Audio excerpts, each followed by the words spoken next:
ಹರೇ ಕೃಷ್ಣ. ಓಂ ಅಜ್ಞಾನತಿಮಿರಾಂಧಸ್ಯ ಜ್ಞಾನಾಂಜನಶಲಾಕಯಾ ಚಕ್ಷುರುನ್ಮಿಲಿತಂ ಏನ ತಸ್ಮೈ ಶ್ರೀ ಗುರವೇ ನಮಃ. ನಮ ಓಂ ವಿಷ್ಣುಪಾದಾಯ ಕೃಷ್ಣಪ್ರೇಷ್ಠಾಯ ಭೂತಲೆ ಶ್ರೀಮತೆ ಭಕ್ತಿ ವೇದಾಂತ ಸ್ವಾಮಿನ್ನಿತಿ ನಾಮಿನೇ. ನಮಸ್ತೆ ಸಾರಸ್ವತೆ ದೇವೇ ಗೌರವಾಣಿ ಪ್ರಚಾರಿಣೆ ನಿರ್ವಿಶೇಷ ಶೂನ್ಯವಾದಿ ಪಾಶ್ಚಾತ್ಯ ದೇಶಾತಾರಿಣೆ. जय श्री कृष्ण चैतन्य प्रभु नित्यानंद श्री अद्वैत गदाधर श्रीवासादि गौर भक्त वृंद. हरे कृष्णा कृष्णा कृष्णा हरे हरे, हरे राम राम राम हरे हरे. ಹರೇ ಕೃಷ್ಣ. ಇವತ್ತಿನ ಕ್ಲಾಸಿಗೆ ಎಲ್ರಿಗೂ ಸ್ವಾಗತ. ಹಿಂದಿನ ಕ್ಲಾಸಲ್ಲಿ ನಾವು ಮುನ್ನುಡಿ ಇದನ್ನು ನೋಡಿದ್ವಿ. ಈಗ ಸ್ಕ್ರೀನ್ ಶೇರ್ ಮಾಡ್ತೇನೆ. ಇವತ್ತು ಇನ್ವೊಕೇಶನ್ ಮಂತ್ರ ಅಂದ್ರೆ ಕನ್ನಡದಲ್ಲಿ ಇನ್ವೊಕೇಶನ್ ಈಗ ಏನ್ ಹೇಳ್ತಾರೆ? ಬುಕ್ ಪುಸ್ತಕ ಇದೆಯಾ? ಇದೆ ಪ್ರಭು. ಏನ್ ಹೇಳ್ತಾರೆ ಇನ್ವೊಕೇಶನ್ ನೋಡಿ ಜಸ್ಟ್. ಓಕೆ, ಅಷ್ಟು ತನಕ ನಾವು ಮಂತ್ರ ಹೇಳೋಣ. ಓಂ ಪೂರ್ಣಮದಃ ಪೂರ್ಣಮಿದಂ ಪೂರ್ಣಾತ್ ಪೂರ್ಣಂ ಉದಚ್ಯತೆ. ರಿಪೀಟ್ ಮಾಡಿ.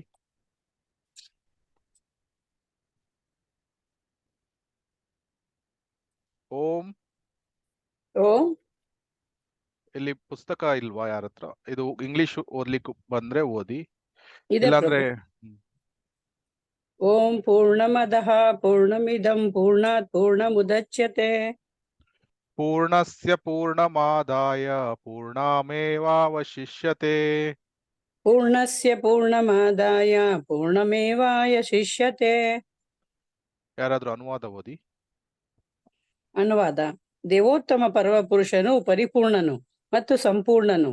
ಅವನು ಸಂಪೂರ್ಣವಾಗಿ ಪರಿಪೂರ್ಣನಾದುದರಿಂದ ಅವನಿಂದ ಹೊರಹೊಮ್ಮುವ ಈ ದೃಗೋಚ್ಚರ ಜಗತ್ತೇ ಮೊದಲಾದ ಎಲ್ಲಾ ಸೃಷ್ಟಿಗಳು ಸಂಪೂರ್ಣವಾಗಿರುತ್ತದೆ. ಸಂಪೂರ್ಣವಾದುದರಿಂದ ಏನೇ ಉತ್ಪತ್ತಿಯಾದರೂ ಅದು ಸ್ವಯಂ ಪರಿಪೂರ್ಣವಾಗಿಯೇ ಇರುತ್ತದೆ. ಭಗವಂತನು ಸಂಪೂರ್ಣನಾದ್ದರಿಂದ ಅವನಿಂದ ಅನೇಕ ಸಂಪೂರ್ಣವಾದ ವಸ್ತುಗಳು ಹುಟ್ಟಿದರೂ ಅವನು ಸಂಪೂರ್ಣ ಶೇಷಭಾಗವಾಗಿ ಉಳಿಯುತ್ತಾನೆ. ಧನ್ಯವಾದಗಳು ಪ್ರಭುಜಿ. ಧನ್ಯವಾದಗಳು. ಪ್ರಥಮ ಪ್ಯಾರಾ ಬೇರೆ ಯಾರಾದ್ರೂ ಓದಿ. ಇದು ಕಂಪ್ಲೀಟ್ ಹೋಲ್.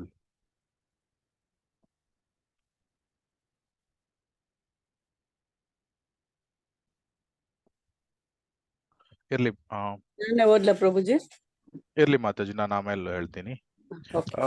ಸೊ ಜನ್ಮಾದ್ಯಸ್ಯ ಯತಃ ಭಾಗವತಮಲ್ಲಿ ಈ ಶ್ಲೋಕದಿಂದ ಆರಂಭ ಮಾಡಿದ್ದಾರೆ. ಸೊ ಕೃಷ್ಣನಿಂದ ಬಲರಾಮ ಬರ್ತಾನೆ, ಬಲರಾಮನಿಂದ ಮೂಲ ಸಂಕರ್ಷಣ, ಆಮೇಲೆ ನಮಗೆ ಗೊತ್ತು ಹೇಗೆ ವಿಸ್ತೃತ ರೂಪಗಳು ಬರ್ತದೆ ಕೃಷ್ಣನಿಂದ ಅಂತ. ಸೊ ಯಾವ ವಿಸ್ತೃತ ರೂಪಗಳು ಬಂದ್ರೂ ಸಹ ಕೃಷ್ಣ ಸಂಪೂರ್ಣ ಪರಿಪೂರ್ಣನಾಗಿ ಇರ್ತಾನೆ, ಕಂಪ್ಲೀಟ್ ಹೋಲ್. ಆದ್ರಿಂದ ವಿಸ್ತೃತ ರೂಪ ಹೊಂದಿದ್ರೂ ಸಹ ಅವನು ಕಂಪ್ಲೀಟ್ ಅಂದ್ರೆ ಸಂಪೂರ್ಣ ಪರಿಪೂರ್ಣನಾಗಿ ಇದ್ದಾನೆ ಅವನು. ಅದು ಕಂಪ್ಲೀಟ್ ಅನ್ಲಿಕ್ಕೆ ಎಕ್ಸಾಕ್ಟ್ ವರ್ಡ್ ಕನ್ನಡದಲ್ಲಿ ಯಾವುದು ನೋಡಿ? So complete. ಆಮೇಲೆ ಭಗವಂತನಿಂದ ಸೃಷ್ಟಿ ಬರ್ತದೆ. ಈಗ ಉದಾಹರಣೆಗೆ ಭೌತಿಕ ಸೃಷ್ಟಿ ಮತ್ತೆ ಆಧ್ಯಾತ್ಮಿಕ ಸೃಷ್ಟಿ, both material world and spiritual world.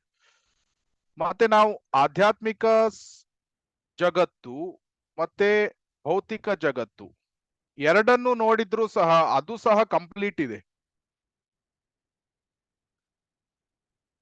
ಈಗ ನಾವು ಉದಾಹರಣೆಯನ್ನು ತೆಗೆದುಕೊಂಡ್ರೆ, ಒಂದು ಪೇಪರ್ ಅನ್ನ ನಾವು ಈಗ ಅದನ್ನು ಹರಿದ್ರೆ ಆಮೇಲೆ ಅರ್ಧ ಪೀಸಸ್ ಅನ್ನ ಬೇರೆ ಬೇರೆ ಕಡೆ ಎಸ್ದು ಬಿಟ್ರೆ ಆ ಪೇಪರ್ ಮತ್ತೆ ಇರಲ್ಲ. ಸೊ ಈಗ ಪೇಪರ್ ಸಂಪೂರ್ಣವಾಗಿ ಹೋಗಿಬಿಡ್ತು ಅಂದ್ರೆ ಅದು ಹಾಳಾಯ್ತು. ಆದ್ರೆ ಇಲ್ಲಿ ಈ ಶ್ಲೋಕದಲ್ಲಿ ಇನ್ವೊಕೇಶನ್ ಮಂತ್ರದಲ್ಲಿ ಏನ್ ಹೇಳ್ತಾ ಇದ್ದಾರೆ ಅಂದ್ರೆ, ಓಂ ಪೂರ್ಣಮದಃ ಪೂರ್ಣಮಿದಂ ಪೂರ್ಣಾತ್ ಪೂರ್ಣಂ ಉದಚ್ಯತೆ. ಕಂಪ್ಲೀಟ್ ಹೋಲ್ ಅಂದ್ರೆ ಪರಮಸತ್ಯ ಭಗವಂತ ಕೃಷ್ಣನಿಂದ ಎಷ್ಟು ವಿಸ್ತೃತ ರೂಪಗಳು ಬರ್ತದೆ. ಆಧ್ಯಾತ್ಮಿಕ ಜಗತ್ತು ಬಂತು, ಭೌತಿಕ ಜಗತ್ತು ಬಂತು, ಆದ್ರೂ ಸಹ ಕೃಷ್ಣ ಅವನು ಸಂಪೂರ್ಣನಾಗಿ ಇರ್ತಾನೆ. ಪೂರ್ಣನಾಗಿ ಇರ್ತಾನೆ. ಅದನ್ನು ಈ ಶ್ಲೋಕದಲ್ಲಿ ಹೇಳ್ತಾ ಇದ್ದಾರೆ. ಅದು ಹೇಗೆ ಅಂತ ಇನ್ ಮುಂದೆ ನೋಡೋಣ. ಈ ಮೊದಲು ಚೈತನ್ಯ ಮಹಾಪ್ರಭುಗಳು ಪ್ರಕಾಶಾನಂದ ಸರಸ್ವತಿಯವರ ಜೊತೆ ಮಾತುಕತೆ ಮಾಡಬೇಕಾದ್ರೆ 3 ಉದಾಹರಣೆಗಳನ್ನು ಕೊಡ್ತಾರೆ. ಅಂದ್ರೆ ಆ ಆಧಾರದ ಮೇಲೆ, ಅಂದ್ರೆ ನಮಗೆ ಈ ಉದಾಹರಣೆಗಳನ್ನು ನೋಡಿದಾಗ ಪರಮಸತ್ಯ ಹೇಗೆ ಪರಿಪೂರ್ಣವಾಗಿ ಇದ್ದಾನೆ ಅಂತ ಅದು ನಮ್ಗೆ ಗೊತ್ತಾಗ್ತದೆ. ಒಂದು ಉದಾಹರಣೆ ಅಂದ್ರೆ ಸೂರ್ಯ. ಈಗ ಸೂರ್ಯ ಎಷ್ಟೊಂದು ಲಕ್ಷ ವರ್ಷಗಳಿಂದ ಅವನು ಶಾಖ ಮತ್ತೆ ನಮಗೆ ಬೆಳಕನ್ನು ನೀಡ್ತಾ ಇರಬಹುದು. ಸೊ ಆದ್ರೆ ಸೂರ್ಯ ಇಸ್ ನೆವರ್ ಎಕ್ಸಾಸ್ಟೆಡ್, ಅವನು ಕ್ಷೀಣನಾಗುವುದಂತ ಇರೋದಿಲ್ಲ. ಸೊ ಅದೇ ರೀತಿ ಕೃಷ್ಣ, ಅವನದ್ದು ಅನಂತ ಶಕ್ತಿಗಳು ಇದೆ. ಪರಾಸ್ಯ ಶಕ್ತಿರ್ ವಿವಿಧೈವ ಸೂಯತೆ. ಆ ಶಕ್ತಿಗಳು ಇದ್ರೂ ಸಹ ಅವನು ಪೂರ್ಣನಾಗಿ ಇರ್ತಾನೆ. ಇದು 1ನೇ ಉದಾಹರಣೆ. ಆಮೇಲೆ 2ನೇ ಉದಾಹರಣೆ ಈ ಮಾವಿನ ಹಣ್ಣಿನ ಮರ, ಅದನ್ನು ಕೊಡ್ತಾರೆ. ಮಾವಿನ ಹಣ್ಣಿನ ಮರದಲ್ಲಿ ಎಷ್ಟೊಂದು ಮಾವಿನ ಹಣ್ಣುಗಳು ಆಗ್ತದೆ. ಸೊ ಆ ಮಾವಿನ ಹಣ್ಣುಗಳು ಆದಾಗ ಪ್ರತಿ ವರ್ಷ ಆ ಮಾವಿನ ಹಣ್ಣುಗಳನ್ನು ತೆಗಿತಾ ಇರ್ತಾರೆ. 100,000 ಎಷ್ಟು ಮಾವಿನ ಹಣ್ಣನ್ನು ತೆಗೆದ್ರೂ ಸಹ ಆ ಮಾವಿನ ಮರ ವರ್ಷಾನುಗಟ್ಲೆ ಅದೇ ರೀತಿ ನಿಂತಿರ್ತದೆ. ಆ ಮಾವಿನ ಮರಕ್ಕೆ ಏನಾಗುವುದಿಲ್ಲ, ಮಾವಿನ ಹಣ್ಣು ಎಷ್ಟು ತೆಗೆದ್ರೂ ಸಹ. ಸೊ ಅದೇ ರೀತಿ ಭಗವಂತ ಕೃಷ್ಣನಿಂದ ಎಷ್ಟೊಂದು ವಿಸ್ತೃತ ರೂಪಗಳು ಬರ್ತದೆ, ಅಥವಾ ಬೇರೆ ಶಕ್ತಿಗಳು ಅಥವಾ ಈ ಸೃಷ್ಟಿ ಏನು ಬಂದ್ರೂ ಸಹ ಅವನು ಪುರುಷನಾಗಿ ಇರ್ತಾನೆ. ಕೃಷ್ಣ ಈಸ್ ಪೂರ್ಣ ಪುರುಷ, ಅವನು ಪೂರ್ಣ ಪುರುಷನಾಗಿ ಇರ್ತಾನೆ. 3ನೇ ಉದಾಹರಣೆ ಪಾರಸಮಣಿ. ಅದು ಎಷ್ಟೊಂದು ಚಿನ್ನವನ್ನು ಹುಟ್ಟಿಸ್ತದೆ, ಆದ್ರೆ ಅದು ಪಾರಸಮಣಿ, ಅದು ಹಾಗೆ ಉಳಿದುಕೊಂಡು ಇರ್ತದೆ. ಸೊ ಆದ್ರಿಂದ ಪರಮ ಸತ್ಯದ ಸ್ವಭಾವ ಅಥವಾ ಗುಣ ಈ ರೀತಿ ಇದೆ. ಸೊ ಈ ಮೊದಲನೇ ಪ್ಯಾರಾ ಓದಿ ದಯವಿಟ್ಟು. ಹರೇ ಕೃಷ್ಣ ಪ್ರಭುಜಿ, ಓದ್ತೀನಿ. ಹರೇ ಕೃಷ್ಣ. ಪರಿಪೂರ್ಣ ಅಥವಾ ಪರಮ ಸತ್ಯನೆಂದರೆ ಪರಿಪೂರ್ಣನಾದ ದೇವೋತ್ತಮ ಪರಮಪುರುಷ. ನಿರಾಕಾರ ಬ್ರಹ್ಮನ ಅಥವಾ ಪರಮಾತ್ಮನ ಸಾಕ್ಷಾತ್ಕಾರವು ಪರಮ ಸಂಪೂರ್ಣ ಅಪೂರ್ಣ ಸಾಕ್ಷಾತ್ಕಾರ. ದೇವೋತ್ತಮ ಪರಮಪುರುಷನು ಸಚ್ಚಿದಾನಂದ ವಿಗ್ರಹನು. ನಿರಾಕಾರ ಬ್ರಹ್ಮನ ಸಾಕ್ಷಾತ್ಕಾರವು ಅವನ ಸತ್ ಲಕ್ಷಣದ ಅಥವಾ ಅವನ ನಿತ್ಯ ಸ್ವರೂಪದ ಸಾಕ್ಷಾತ್ಕಾರ, ಮತ್ತು ಪರಮಾತ್ಮ ಸಾಕ್ಷಾತ್ಕಾರವು ಅವನ ಸತ್ ಮತ್ತು ಚಿತ್ ಲಕ್ಷಣಗಳ, ಅಂದರೆ ನಿತ್ಯತೆ ಹಾಗೂ ಜ್ಞಾನಗಳ ಸಾಕ್ಷಾತ್ಕಾರ. ಆದರೆ ದೇವೋತ್ತಮ ಪರಮಪುರುಷನ ಸಾಕ್ಷಾತ್ಕಾರವೆಂದರೆ ಸತ್, ಚಿತ್ ಮತ್ತು ಆನಂದ ಎಂಬ ಎಲ್ಲ ಲೌಕಿಕ ಲಕ್ಷಣಗಳ ಸಾಕ್ಷಾತ್ಕಾರ.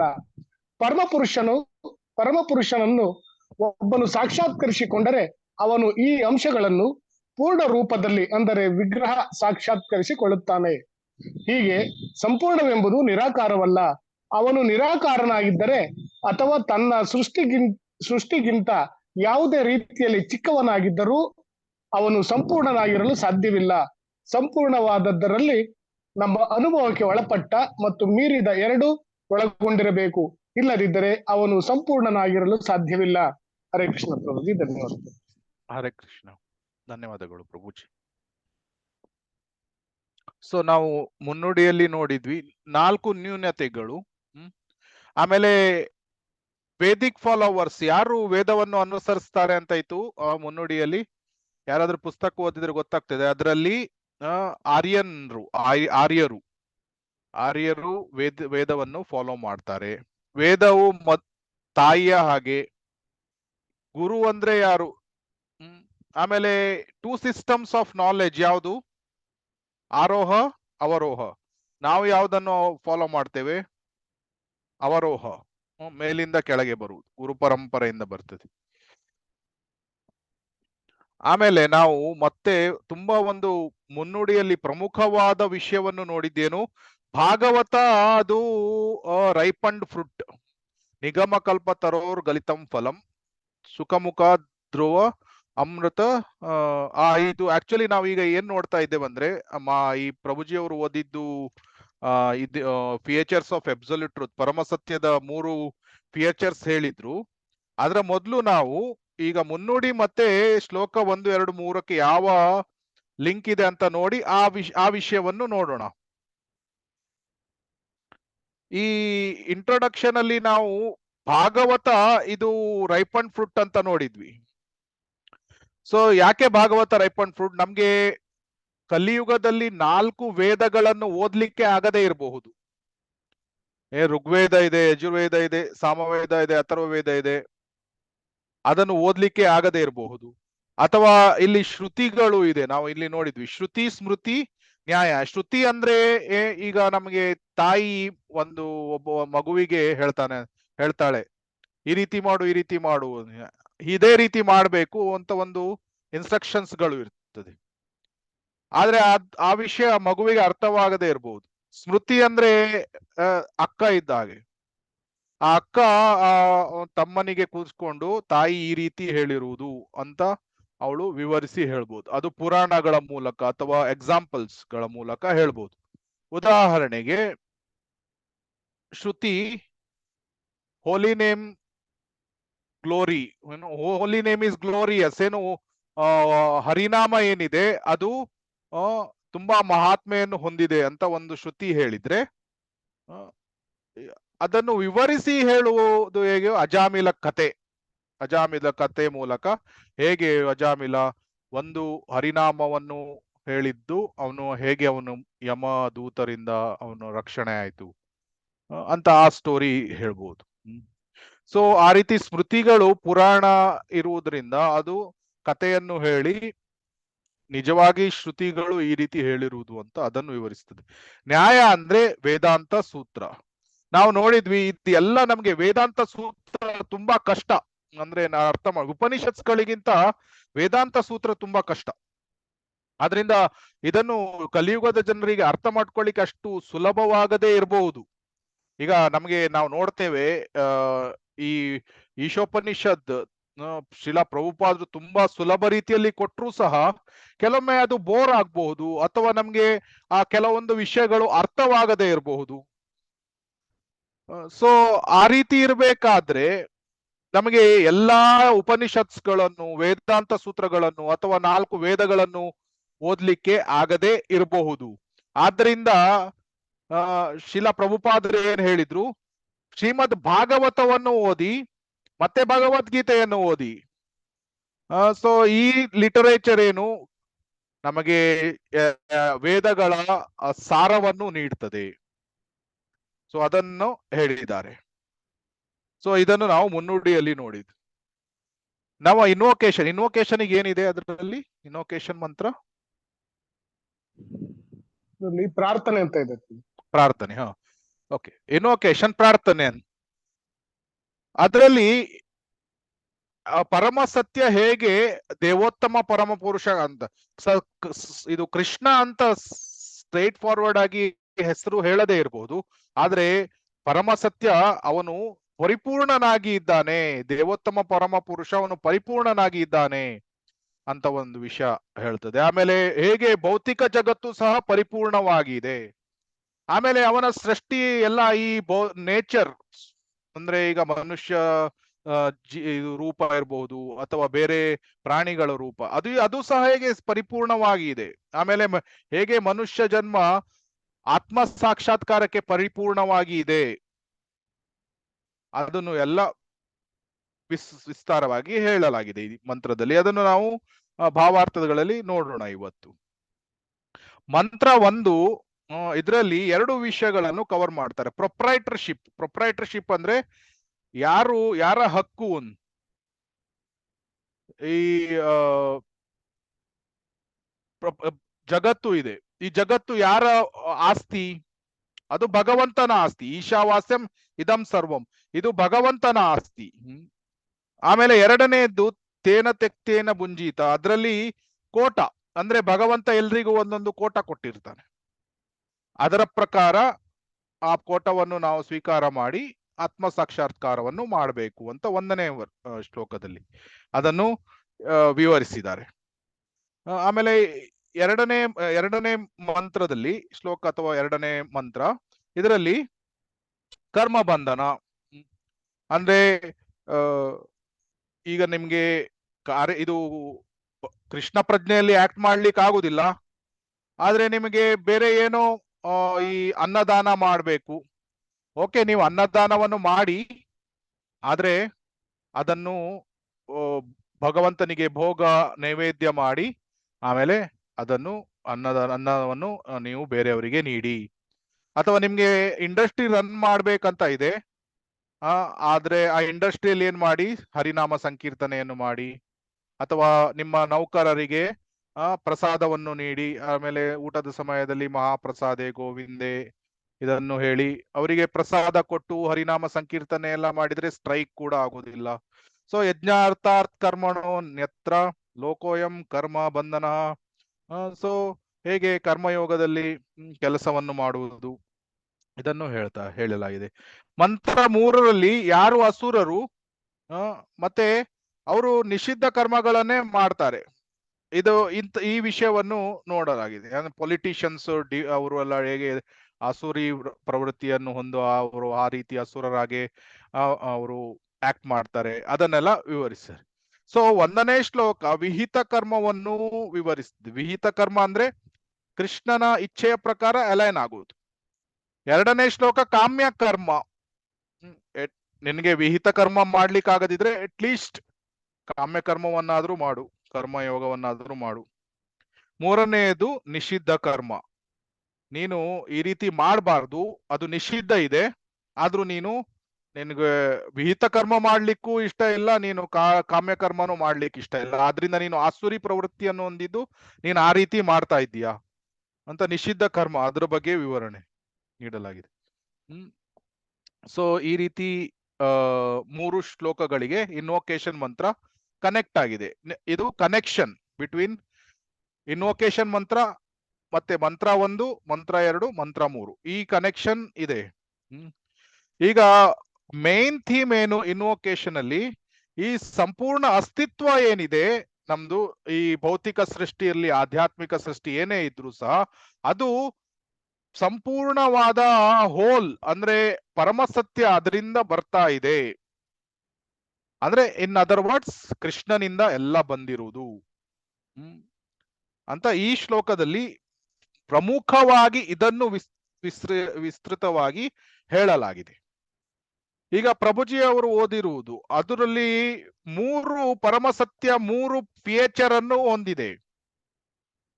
ಬ್ರಹ್ಮನ್, ಪರಮಾತ್ಮ, ಭಗವಾನ್.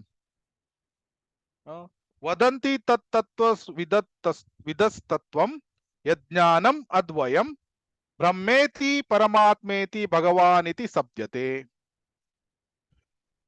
ಸೊ ಪರಮಸತ್ಯಕ್ಕೆ 3 ಫೀಚರ್ಸ್ಗಳು ಇದೆ. ಏನು? ಬ್ರಹ್ಮನ್, ಪರಮಾತ್ಮ, ಭಗವಾನ್. ಬ್ರಹ್ಮನ್ ಇದು ಕೇವಲ ಸತ್ ಫೀಚರ್ ಅನ್ನು ವಿಸ್ತಾರವಾಗಿ ಹೇಳ್ತದೆ.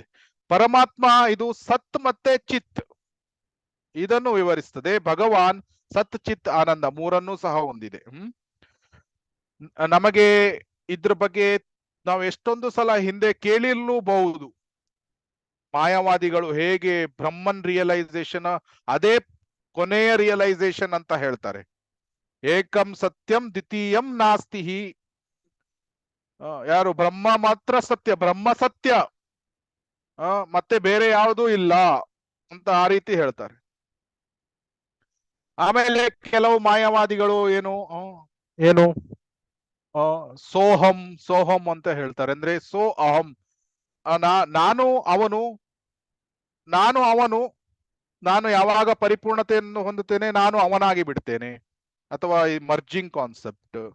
ಈ ರೀತಿ ಎಲ್ಲ ವಿಸ್ತಾರವಾಗಿ ಅವರು ಕೆಲವು ತಮ್ಮದೇ ಆದ ಥಿಯರಿಗಳನ್ನು ಕೊಡ್ತಾರೆ ಮಾಯಾವಾದಿಗಳು.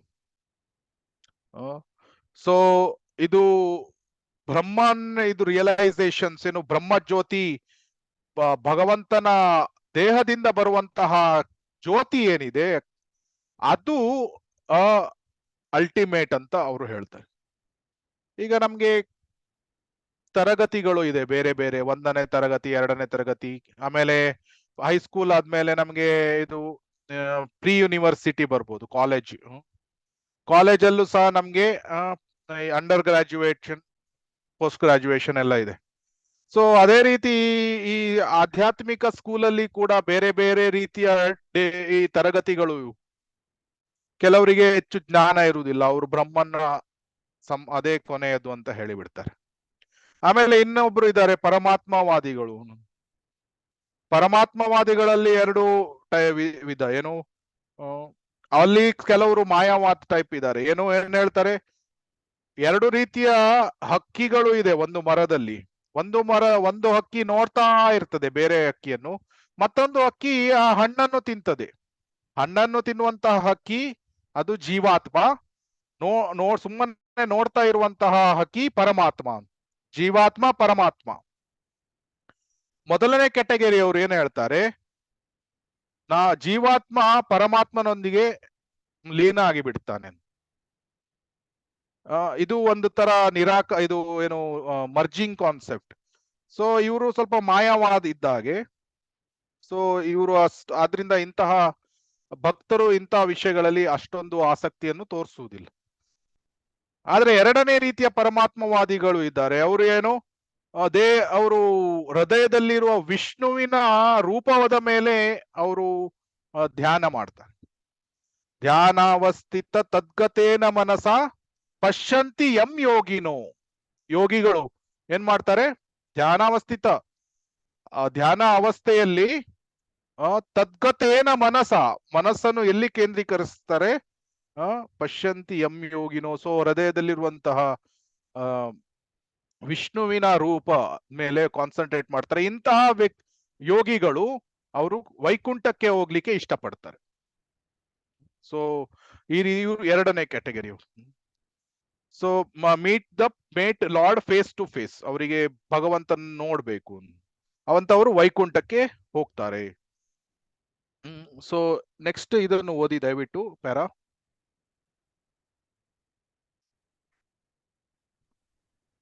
ಬೇರೆ ಯಾರನ್ನ ಓದ್ತಾರ ಪ್ರಭು? ಯಾರಾದ್ರೂ ಓದಿ ದಯವಿಟ್ಟು. ಓದಿ ಮಾತಾಜಿ, ಬೇರೆ ಯಾರಾದ್ರೂ ಓದಿ.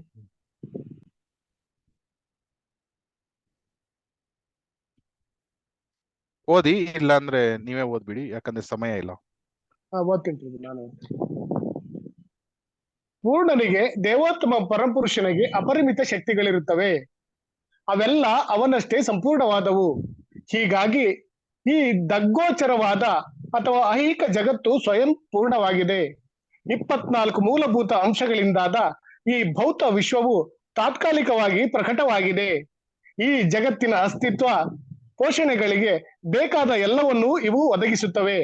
ಈ ಜಗತ್ತನ್ನು ನಡೆಸಲು ಬೇರಾವ ಬಾಹ್ಯ ಪ್ರಯತ್ನವನ್ನು ಮಾಡಬೇಕಾಗಿಲ್ಲ. ಜಗತ್ತು ತನ್ನದೇ ಆದ ಕಾಲ ಶ್ರೇಣಿಯಲ್ಲಿ ಕೆಲಸ ಮಾಡುತ್ತದೆ. ಇದು ಪೂರ್ಣನ ಶಕ್ತಿಯಿಂದ ನಿಗದಿಯಾಗಿರುತ್ತದೆ. ಈ ಕಾಲಾವಧಿ ಮುಗಿದೊಡನೆ ಈ ತಾತ್ಕಾಲಿಕ ಅಭಿವ್ಯಕ್ತಿಯು ಪೂರ್ಣನ ಪರಿಪೂರ್ಣ ವ್ಯವಸ್ಥೆಯಿಂದ ನಾಶವಾಗುತ್ತದೆ. ಹರೇ ಕೃಷ್ಣ ಪ್ರಭು. ಸೊ ಒಂದು ವಿಷಯ ಹೇಳಲಿಕ್ಕೆ ಮರ್ತಿದ್ದು, ಹಿಂದಿನ ಇದ್ರಲ್ಲಿ ವಿಗ್ರಹ ಅಂದ್ರೆ ಫಾರ್ಮ್ ಅಂದ್ರೆ ರೂಪ. ಸೊ ಭಗವಂತನಿಗೆ ರೂಪ ಇದೆ. ಸೊ ಕೆಲವರು ನಿರಾಕಾರವಾದಿಗಳು ಏನ್ ಭಗವಂತ ನಿರಾಕಾರ ಅಂತ ಹೇಳ್ತಾರೆ. ಆದ್ರೆ ಭಗವಂತನಿಗೆ ರೂಪ ಕೂಡ ಇದೆ. ಸೊ ಭಗವಂತನ ರೂಪ ಸಚ್ಚಿದಾನಂದ ರೂಪ.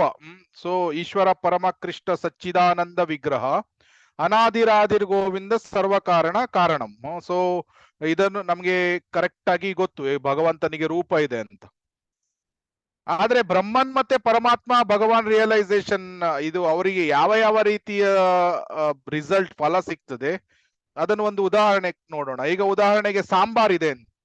ಸಾಂಬಾರ್ ಅಥವಾ ಇದು ಪ್ರಸಾದಕ್ಕೆ ಸಾಂಬಾರ್, ಬಜ್ಜಿ, ಪಕೋಡ ಎಲ್ಲ ಒಳ್ಳೆ ಘಮ ಘಮ ಅಂತ ಒಂದು ಇದು ಸುವಾಸನೆ ಬರುವಂತಹ ಪ್ರಸಾದ ತಯಾರು ಮಾಡಿ ಇಟ್ಟಿದ್ದಾರೆ. ಆಮೇಲೆ ಆ ಪ್ರಸಾದವನ್ನು ಒಂದು ಕಡೆ ಇಟ್ಟು ಅಲ್ಲಿ ಕರ್ಟೇನ್ ಹಾಕಿದ್ದಾರೆ ಅಂತ ಇಟ್ಕೊಳ್ಳೋಣ. ಬ್ರಹ್ಮ ರಿಯಲೈಸೇಷನ್ಸ್ ಅವರನ್ನೆಲ್ಲರನ್ನು ಕರೆದುಕೊಂಡು ಬಂದು ಸ್ಮೆಲ್ ಅನ್ನು ತೆಗೆದುಕೊಳ್ಳಿ ಅಂತ ಅವರು ಘಮ ಘಮ ಸುವಾಸನೆಯನ್ನು ತೆಗೆದುಕೊಳ್ತಾರೆ. ನೀವು ಈಗ ಹೋಗ್ಬಿಡಿ, ಅವರು ಹೋಗಿಬಿಡ್ತಾರೆ. ಆಮೇಲೆ ಪರಮಾತ್ಮವಾದಿಗಳನ್ನು ಕರೆಯುವುದು. ಪ್ರಥಮವಾಗಿ ಕರ್ಟೆನ್ ಇರ್ತದೆ. ಮೊದಲು ಘಮ ಘಮ ಸುವಾಸನೆಯನ್ನು ತೆಗೆದುಕೊಳ್ತಾರೆ. ಆಮೇಲೆ ಆ ಕರ್ಟೆನ್ ಅನ್ನು ತೆಗೆಯುವುದು. ಎಲ್ಲ ಇದು ಬಜ್ಜಿ, ಪಕೋಡ, ಸಾಂಬಾರ್, ರೈಸ್ ಇದನ್ನೆಲ್ಲ ಒಂದು 10-15 ಐಟಮ್ ಅನ್ನು ನೋಡ್ತಾರೆ. ಒಂದು ಸ್ಮೆಲ್ ಮಾಡ್ತಾರೆ, ಆಮೇಲೆ ನೋಡ್ತಾರೆ, ಆಮೇಲೆ ಈಗ ನೀವು ಹೋಗಿ ಅಂತ ಹೇಳಿಬಿಡುವುದು. ಆಮೇಲೆ ಭಗವಾನ್ ರಿಯಲೈಸೇಷನ್ ಆ ಕ್ಯಾಟಗರಿ ಎಲ್ಲ ಭಕ್ತರಿಗೆ ಕರೆದುಕೊಂಡು ಬರುವುದು. ಆಮೇಲೆ ಅವರಿಗೆ ಸ್ಮೆಲ್ ಅನ್ನು ಮಾಡಿಸುವುದು, ತೋರಿಸುವುದು, ಮತ್ತೆ ಅವರ ಕೈಗೆ ಪ್ಲೇಟ್ ಕೊಟ್ಟು ತಿನ್ನಿ ಅಂತ ಹೇಳಿಬಿಡುವುದು. ಸೊ ಭಗವಾನ್ ರಿಯಲೈಸೇಷನ್ ಮಾಡಿದವನು ಅವನು ಸಂಪೂರ್ಣವಾಗಿ ಅವನಿಗೆ ಎಲ್ಲ ಸಿಕ್ತು ಪ್ರಸಾದದ್ದು. ಅವನಿಗೆ ರುಚಿ ಸಿಕ್ತು, ಅದು ಟೇಸ್ಟ್, ಸಾಂಬಾರ್ ಬಜ್ಜಿ ಎಲ್ಲ ತಿಂದಿದ್ದು ಟೇಸ್ಟ್, ಅದು ಘಮ ಘಮ ಅನ್ನುವ ಸುವಾಸನೆ ಸಿಕ್ತು, ಅದು ಎಷ್ಟು ಚಂದ ಇದು ಸುಂದರವಾಗಿ ಪ್ರಸಾದವನ್ನು ಇಟ್ಟಿದ್ದು ಅದನ್ನು ಸಹ ನೋಡುವಂತ ಸೌಭಾಗ್ಯನು ಸಿಕ್ತು. ಸೊ ಈ ರೀತಿ ಯಾರು ಭಗವಾನ್ ರಿಯಲೈಸೇಷನ್ ಸಾಕ್ಷಾತ್ಕಾರವನ್ನು ಹೊಂದಲಿಕ್ಕೆ ಹೋಗ್ತಾರೆ ಅವರು ಆನಂದದಿಂದ ಇರಬಹುದು. ಆಮೇಲೆ ಪರಮಾತ್ಮವಾದಿಗಳಿಗೆ ಅವರಿಗೆ ಆನಂದ ಸಿಗ್ಲಿಲ್ಲ, ನೋಡುವಂತ ಭಾಗ್ಯ ಸಿಕ್ತು, ಸುವಾಸನೆಯನ್ನು ತೆಗೆದುಕೊಳ್ಳುವಂತ ಭಾಗ್ಯ ಸಿಕ್ತು. ಸೊ ಪರಮಾತ್ಮವಾದಿಗಳಿಗೆ ಅಷ್ಟೇ ಸಿಗ್ತದೆ. ಆಮೇಲೆ ಬ್ರಹ್ಮನ ರಿಯಲೈಸೇಷನ್ ಅವರಿಗೆ ಏನಾಯ್ತು, ಅವರಿಗೆ ನೋಡುವ ಭಾಗ್ಯ ಕೂಡ ಸಿಗ್ಲಿಲ್ಲ, ಅವರಿಗೆ ಬರೇ ಸುವಾಸನೆಯನ್ನು ನೋಡುವಂತ ಭಾಗ್ಯ ಸಿಕ್ತು. ಸೊ ಅದೇ ರೀತಿ ಆಧ್ಯಾತ್ಮಿಕ ವಿಷಯದಲ್ಲೂ ಸಹ ಅವರು ಬ್ರಹ್ಮಜ್ಯೋತಿಗೆ ಹೋದ್ರು ಸಹ ಅವರಿಗೆ ಹಾಗೆ ಆನಂದ ಸಿಗುವುದಿಲ್ಲ, ಕೇವಲ ಸತ್ ಫೀಚರ್ ಸಿಕ್. ಆದ್ರೆ ಪರಮಾತ್ಮವಾದಿಗಳಿಗೆ ಸತ್ ಮತ್ತೆ ಚಿತ್ ಜ್ಞಾನ ಸಿಗ್ತದೆ, ಎಟರ್ನಿಟಿ ಶಾಶ್ವತತೆ ಸಿಗ್ತದೆ. ಆದ್ರೆ ಭಗವಾನ್ ರಿಯಲೈಸೇಷನ್ ಭಕ್ತರಿಗೆ ಶಾಶ್ವತತೆ, ಸತ್, ಜ್ಞಾನ, ಚಿತ್, ಆನಂದ ಅಂದ್ರೆ ತುಂಬಾ ಹ್ಯಾಪಿನೆಸ್ ಅದು ಸಹ ಸಿಗ್ತದೆ. ಸೊ ಆದ್ರಿಂದ ಭಕ್ತರಾಗಿ ಭಗವಾನ್ ರಿಯಲೈಸೇಷನ್ಗೆ ಪ್ರಯತ್ನ ಮಾಡುವುದು ತುಂಬಾ ಒಳ್ಳೆಯದು. ಸೊ ಮತ್ತೊಂದು ವಿಷಯ ನಾವು ಅರ್ಥ ಮಾಡ್ಕೊಳ್ಬೇಕು, ಫಾರ್ಮ್ ಕೃಷ್ಣ ಸಂಪೂರ್ಣನಾಗಿ ಇಲ್ಲದೆ ಇದ್ರೆ ಈಗ ಉದಾಹರಣೆಗೆ ಅವನಿಗೆ ಫಾರ್ಮ್ ಇಲ್ಲ, ಇಲ್ಲಿ ವಿಗ್ರಹ, ಇಲ್ಲಿ ಫಾರ್ಮ್ ಅಂತ ಹೇಳಿದ್ವಿ, ವಿಗ್ರಹ ರೂಪ ಅಂತ. ಅವನಿಗೆ ರೂಪ ಇಲ್ಲದೆ ಇದ್ರೆ ಅವನಿಗೆ ಹೇಗೆ ಪರಿಪೂರ್ಣನಾಗ್ಲಿಕ್ಕೆ ಸಾಧ್ಯ ಇದೆ? ಅದನ್ನು ಒಂದು ವಿಷಯ ಒಬ್ನು ಲಾಜಿಕಲಿ ಥಿಂಕ್ ಮಾಡಿದ್ರು ಸಹ ಅದನ್ನು ನಾವು ಅರ್ಥ ಮಾಡ್ಕೊಳ್ಬಹುದು. ಸೊ ಒಬ್ಬನಿಗೆ ಫಾರ್ಮ್ ಇದ್ದಾಗ ಅವನು ಸಂಪೂರ್ಣನಾಗಿ ಇರ್ತಾನೆ. ಈಗ ಒಬ್ಬನ ಹತ್ರ ಏನು ಇಲ್ಲ ಅಂತ ಹೇಳಿದ್ರೆ ಅದು ಪರಿಪೂರ್ಣ ಅಲ್ಲ ಅಂತ ಅರ್ಥ. ಅದಕ್ಕಾಗಿ ಒಬ್ರು ಶೀಲಾ ಪ್ರಭುಪಾದರಿಗೆ ಒಬ್ರು ಸ್ಟೂಡೆಂಟ್ ಕೇಳ್ತಾರೆ, ಓಕೆ ನಿಮ್ಮ ಭಗವಂತ ತುಂಬಾ ಚಂದ ಸುಂದರ ರೂಪವನ್ನು ಹೊಂದಿದ್ದಾರೆ ಅಂತ ನೀ ಹೇಳ್ತಿದ್ದೀರಿ, ಆದ್ರೆ ನಿಮ್ಮ ಭಗವಂತನಲ್ಲಿ ಒಂದು ನ್ಯೂನತೆ ಇದೆ ಅಂತ ಹೇಳ್ತಾನೆ. ಏನದು ಅಂತ ಶೀಲಾ ಪ್ರಭುಪಾದರು ಕೇಳ್ತಾರೆ. ಆವಾಗ ನಿಮ್ಮ ಭಗವಂತನಿಗೆ ಇದು ತುಂಬಾ ಗಲೀಜಾದ ಅಥವಾ ಕುರೂಪಿಯಾದ ರೂಪ ಇಲ್ಲ ಅಂತ. ಆವಾಗ ಶೀಲಾ ಪ್ರಭುಪಾದರು ಹೇಳ್ತಾರೆ, ಇಲ್ಲ ಅದೂ ಇದೆ, ನೀನು ಭಗವದ್ಗೀತೆಯ 11ನೇ ಅಧ್ಯಾಯ ಓದು, ಅದರಲ್ಲಿ ಹೇಗೆ ಕಾಲರೂಪ ವಿಶ್ವರೂಪ ಅವರು ಆ ಹಲ್ಲು, ಆಮೇಲೆ ಅಲ್ಲಿನಿಂದ ಇಲ್ಲಿ ದವಡೆಯಿಂದ ರಕ್ತ ಬರ್ತಾ ಇದೆ, ರಕ್ತ ಅದನ್ನು ಇವ್ರು ಯಾರು ನೋಡ್ತಾ ಇದ್ದಾನೆ, ಅರ್ಜುನ, ನಾವೀಗ ಚಿತ್ರದಲ್ಲಿ ನೋಡ್ಬೋದು, ಅರ್ಜುನ ನಿಜವಾಗಿ ನೋಡ್ತಾ ಇದ್ದಾನೆ ಆ ರೂಪವನ್ನು, ಕಾಲರೂಪ ವಿಶ್ವರೂಪ. ಸೊ ಅದು ತುಂಬಾ ಅವನಿಗೆ ಅರ್ಜುನನಿಗೆ ತಡ್ಕೊಳ್ಳಿಕ್ಕೆ ಆಗ್ಲಿಲ್ಲ, ತುಂಬಾ ಆ ರೂಪ ಏನಿದು. ಸೊ ಆದ್ರಿಂದ ಭಗವಂತನಿಗೆ ಆ ರೂಪ ಕೂಡ ಇದೆ, ಶಿವರೂಪವನ್ನು ಭಕ್ತರು ಇಷ್ಟಪಡುವುದಿಲ್ಲ. ಸೊ ಆದ್ರಿಂದ ಭಗವಂತ ಎಲ್ಲಾ ರೀತಿಯಲ್ಲಿ ಪರಿಪೂರ್ಣನಾಗಿದ್ದಾನೆ. ಇನ್ನೊಬ್ಬ ವ್ಯಕ್ತಿ ಹೇಳ್ತಾನೆ, ನಿಮ್ಮ ಭಗವಂತ ರೊಮ್ಯಾನ್ಸ್ ಮಾಡ್ತಾನ. ಅದಕ್ಕೆ ಶೀಲಾ ಪ್ರಭುಪಾದರು, ಎಸ್ ಭಗವಂತನು ರೊಮ್ಯಾನ್ಸ್ ಮಾಡ್ತಾನೆ, ಆದ್ರೆ ಆ ಭಗವಂತನ ರೊಮ್ಯಾನ್ಸ್ ಏನಿದೆ ಶುದ್ಧವಾದದ್ದು. ರಾಧಾರಾಣಿಯ ಜೊತೆ ಅವನು ಪ್ರೇಮಮಯವಾದ ವಿನಿಮಯವನ್ನು ಮಾಡ್ತಾನೆ, ಬಟ್ ದಟ್ ಈಸ್ ಪ್ಯೂರ್, ಶುದ್ಧ, ಕಂಪ್ಲೀಟ್ ಶುದ್ಧವಾಗಿದೆ, ಇಟ್ಸ್ ಪ್ಯೂರ್. ಸೊ ಅದರಿಂದ ಇದನ್ನು ನಾವು ಭೌತಿಕ ಜಗತ್ತಿನಲ್ಲಿರುವಂತಹ ಒಬ್ಬ ಹುಡುಗ ಮತ್ತೆ ಹುಡುಗಿಯ ಆ ಕಾಮ ವಾಸನೆಯೆಂದು ಹೊಂದಿರುವಂತಹ ಸಂಬಂಧ ಅಲ್ಲ ಅದು. ಭಗವಂತನ ರೊಮ್ಯಾನ್ಸ್ ಏನು, ಅದು ಶುದ್ಧವಾದದ್ದು, ಪರಿಶುದ್ಧವಾದದ್ದು. ಸೊ ಆಧ್ಯಾತ್ಮಿಕ ಲೋಕದಲ್ಲಿ ತುಂಬಾ ಸ್ತ್ರೀಯರು ಇದ್ದಾರೆ, ತುಂಬಾ ಪುರುಷರು ಇದ್ದಾರೆ. ಸ್ತ್ರೀಯರು ಪುರುಷರು ತುಂಬಾ ಇಂಟಿಮೇಟ್ ಆಗಿ ಮಿಂಗಲ್ ಆಗ್ತಾರೆ ಅಲ್ಲಿ. ಆದ್ರೆ ಅವರಿಗೆ ವಿಕಾರವಾದ ಕಾಮ ವಾಸನೆ ಬರುವುದಿಲ್ಲ ಅಲ್ಲಿ. ವಿಕಾರವಾದದ್ದು ಯಾಕೆಂದ್ರೆ ಅವರು ಕೃಷ್ಣನನ್ನು ತಮ್ಮ ಪ್ರಜ್ಞೆಯ ಮಧ್ಯೆ ಇಟ್ಕೊಂಡಿದ್ದಾರೆ. ಕೃಷ್ಣ ಯಾವಾಗ್ಲೂ ಕೃಷ್ಣ ಪ್ರಜ್ಞೆಯನ್ನು ಹೊಂದಿರುವುದರಿಂದ ಸೊ ಅಂತಹ ಕಾಮವಾಸನೆಗಳು ಬರುವುದಿಲ್ಲ. ಬೇರೆಯವರನ್ನು ನೋಡಿ ನಾನು ಎಂಜಾಯ್ ಮಾಡಬೇಕು ಆ ರೀತಿ ಮೈ ಜನಸ್ಯ ಮೋಹೋಯಂ ಅಹಂ ಮಮೇತಿ ಆ ಪ್ರಜ್ಞೆ ಇರುವುದಿಲ್ಲ ಅಲ್ಲಿ. ಈಗ ಅಲ್ಲಿ ಆಧ್ಯಾತ್ಮಿಕ ಲೋಕವೇ ಯಾಕೆ, ಈವನ್ ನಾವು ಇಲ್ಲಿ ಇಸ್ಕಾನ್ ನಲ್ಲಿ ನೋಡಿದ್ರು ಸಹ ವೈಷ್ಣವರ ಮಧ್ಯೆ ಎಷ್ಟೊಂದು ಕಡೆ ನೋಡ್ತೇವೆ, ಏನು ಗಂಡ ಹೆಂಡತಿ ಅವರ ಮಧ್ಯೆ ಸಹ ಅವರು ತುಂಬಾ ಸುಂದರವಾದ ದೇಹಗಳನ್ನು ಹೊಂದಿರಬಹುದು, ಆದ್ರೆ ಅವರು ಕೆಲವೊಮ್ಮೆ ವಿಕಾರವಾದ ಆಸಕ್ತಿಯನ್ನು ಹೊಂದಿರುವುದಿಲ್ಲ. ಅವರು ಸೇವಾ ಮನೋಭಾವವನ್ನು ಹೊಂದಿರ್ತಾರೆ, ಬುಕ್ ಡಿಸ್ಟ್ರಿಬ್ಯೂಷನ್ ಮಾಡ್ತಾರೆ, ಅಥವಾ ಬೇರೆ ಭಗವಂತನಿಗೆ ಭೋಗ ನೈವೇದ್ಯ ಈ ರೀತಿ ಅಥವಾ ಬೋಧನಾ ಕಾರ್ಯಗಳು ಇದರಲ್ಲೇ ತೊಡಗಿರ್ತಾರೆ. ಸೊ ದೇಹದ ಆಕರ್ಷಣೆ ಅಷ್ಟೊಂದು ಇರುವುದಿಲ್ಲ. ಸೊ ಆದ್ರಿಂದ ಕೃಷ್ಣ ಅವನು ರಾಧಾರಾಣಿ ಗೋಪಿಯರ ಜೊತೆ ಇರಬಹುದು, ಆದ್ರೆ ಅದು ಕಾಮ, ಈ ವಿಕಾರವಾದ ಕಾಮ ಅಲ್ಲ, ಅದು ಶುದ್ಧವಾದ ಪ್ರೇಮ. ಸೊ ಅದನ್ನ ನಾವು ಅರ್ಥ ಮಾಡ್ಕೊಳ್ಬೇಕು. ಆಮೇಲೆ ಮತ್ತೊಬ್ಬರು ಪ್ರಶ್ನೆ ಕೇಳ್ತಾರೆ, ಕೃಷ್ಣನಿಗೆ ಸಿಟ್ಟು ಬರ್ತದ? So yes, Krishna has anger. ಯಾರು ಉದಾಹರಣೆ? ನರಸಿಂಹದೇವ್. ಆದ್ರೆ ಕೃಷ್ಣನ ಕೋಪ ಮತ್ತೆ ನಮ್ಮ ಕೋಪಕ್ಕೆ ತುಂಬಾ ವ್ಯತ್ಯಾಸ ಇದೆ. ಕೃಷ್ಣನ ಕೋಪ ಅದು ತುಂಬಾ ಶುಭದಾಯಕವಾದದ್ದು. ಉದಾಹರಣೆಗೆ ನರಸಿಂಹದೇವನಿಗೆ ಕೋಪ ಬಂದಾಗ ಹಿರಣ್ಯಕಶಿಪುವಿನ ಸಂಹಾರ ಮಾಡಿದ. ಅದು ಶುಭದಾಯಕನೋ ಅಶುಭದಾಯಕ? ಅದು ಶುಭದಾಯಕ. ಕೃಷ್ಣನಿಗೆ ಕೋಪ ಬಂದಾಗ ಅದು ಶುಭದಾಯಕ ಆಗ್ತದೆ, ಜಗತ್ತಿನ ಕಲ್ಯಾಣ ಆಗ್ತದೆ. ಆದ್ರೆ ನಮಗೆ ಕೋಪ ಬಂದಾಗ ಅದು ಡ್ಯಾಮೇಜಿಂಗ್, ಬೇರೆಯವರಿಗೆ ತೊಂದರೆ ಆಗ್ತದೆ, ಬೇರೆಯವರಿಗೆ ನಾವು ಪೀಡೆಯನ್ನು ಕೊಡ್ತೇವೆ. ಸೊ ಆದ್ರಿಂದ ಭಗವಂತನ everything about god is all auspicious. So ಆ ವಿಷಯವನ್ನು ನಾವು ಅರ್ಥ ಮಾಡ್ಕೊಳ್ಬೇಕು. ಸೊ ಈ ರೀತಿ ಭಗವಂತ ಪರಿಪೂರ್ಣನಾಗಿ ಇದ್ದಾನೆ. ಈ ಎಲ್ಲಾ ವಿಷಯಗಳನ್ನು ಹೊಂದಿದ್ರು ಸಹ ಅವನು ಪರಿಪೂರ್ಣನಾಗಿ ಇದ್ದಾನೆ, complete whole. So next paragraph ಓದಿ. ಓದ್ಲ ಪ್ರಭುಜಿ? ಹಾ. ಪೂರ್ಣನನ್ನು ಸಾಕ್ಷಾತ್ಕರಿಸಿಕೊಳ್ಳುವ ಸಲುವಾಗಿ ಪರಿಪೂರ್ಣ ಘಟಕಗಳಿಗೆ ಅಂದರೆ ಜೀವಿಗಳಿಗೆ ಎಲ್ಲಾ ಸೌಕರ್ಯಗಳನ್ನು ಕೊಡಲಾಗುವುದು. ಪೂರ್ಣನ ಅಪರಿಪೂರ್ಣ ಜ್ಞಾನದಿಂದಾಗಿ ಅಂದರೆ ಜನರು ಎಲ್ಲಾ ಬಗೆಯ ಅಪರಿಪೂರ್ಣತೆಗಳನ್ನು ಅನುಭವಿಸುತ್ತಾರೆ. ಮಾನವ ಜನ್ಮವು ಜೀವಿಯ ಪ್ರಜ್ಞೆಯ ಪೂರ್ಣ ಅಭಿವ್ಯಕ್ತಿ ಮತ್ತು ಜನನ ಮರಣಗಳ ಚಕ್ರದ 84 ಲಕ್ಷ ಜೀವರಾಶಿಗಳಲ್ಲಿ ವಿಕಾಸಗೊಂಡು ಈ ಜನ್ಮ ಪ್ರಾಪ್ತವಾಗುತ್ತದೆ.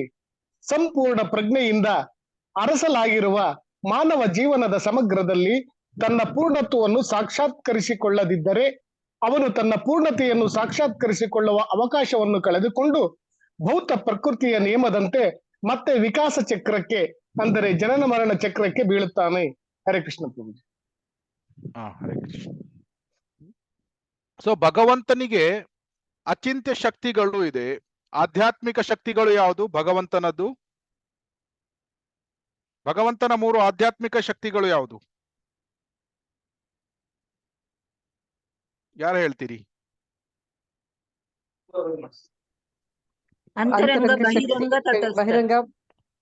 ಅದು 3 ರೀತಿಯ ಶಕ್ತಿಗಳು. ಯಾವುದು? ಅಂತರಂಗ, ಬಹಿರಂಗ, ತಟಸ್ಥ ಶಕ್ತಿ. ಅದರಲ್ಲಿ ಅಂತರಂಗ ಶಕ್ತಿ ಯಾವುದು? ಭಗವಂತನ 3 ಮೇನ್ ಅಂತರಂಗ ಶಕ್ತಿಗಳು ಇದೆ. ಅಫ್ಕೋರ್ಸ್ ಅನಂತ ಶಕ್ತಿಗಳು ಇದೆ, ಅದರಲ್ಲಿ 3 ಸ್ಪಿರಿಚುವಲ್ ಪೊಟೆನ್ಸೀಸ್.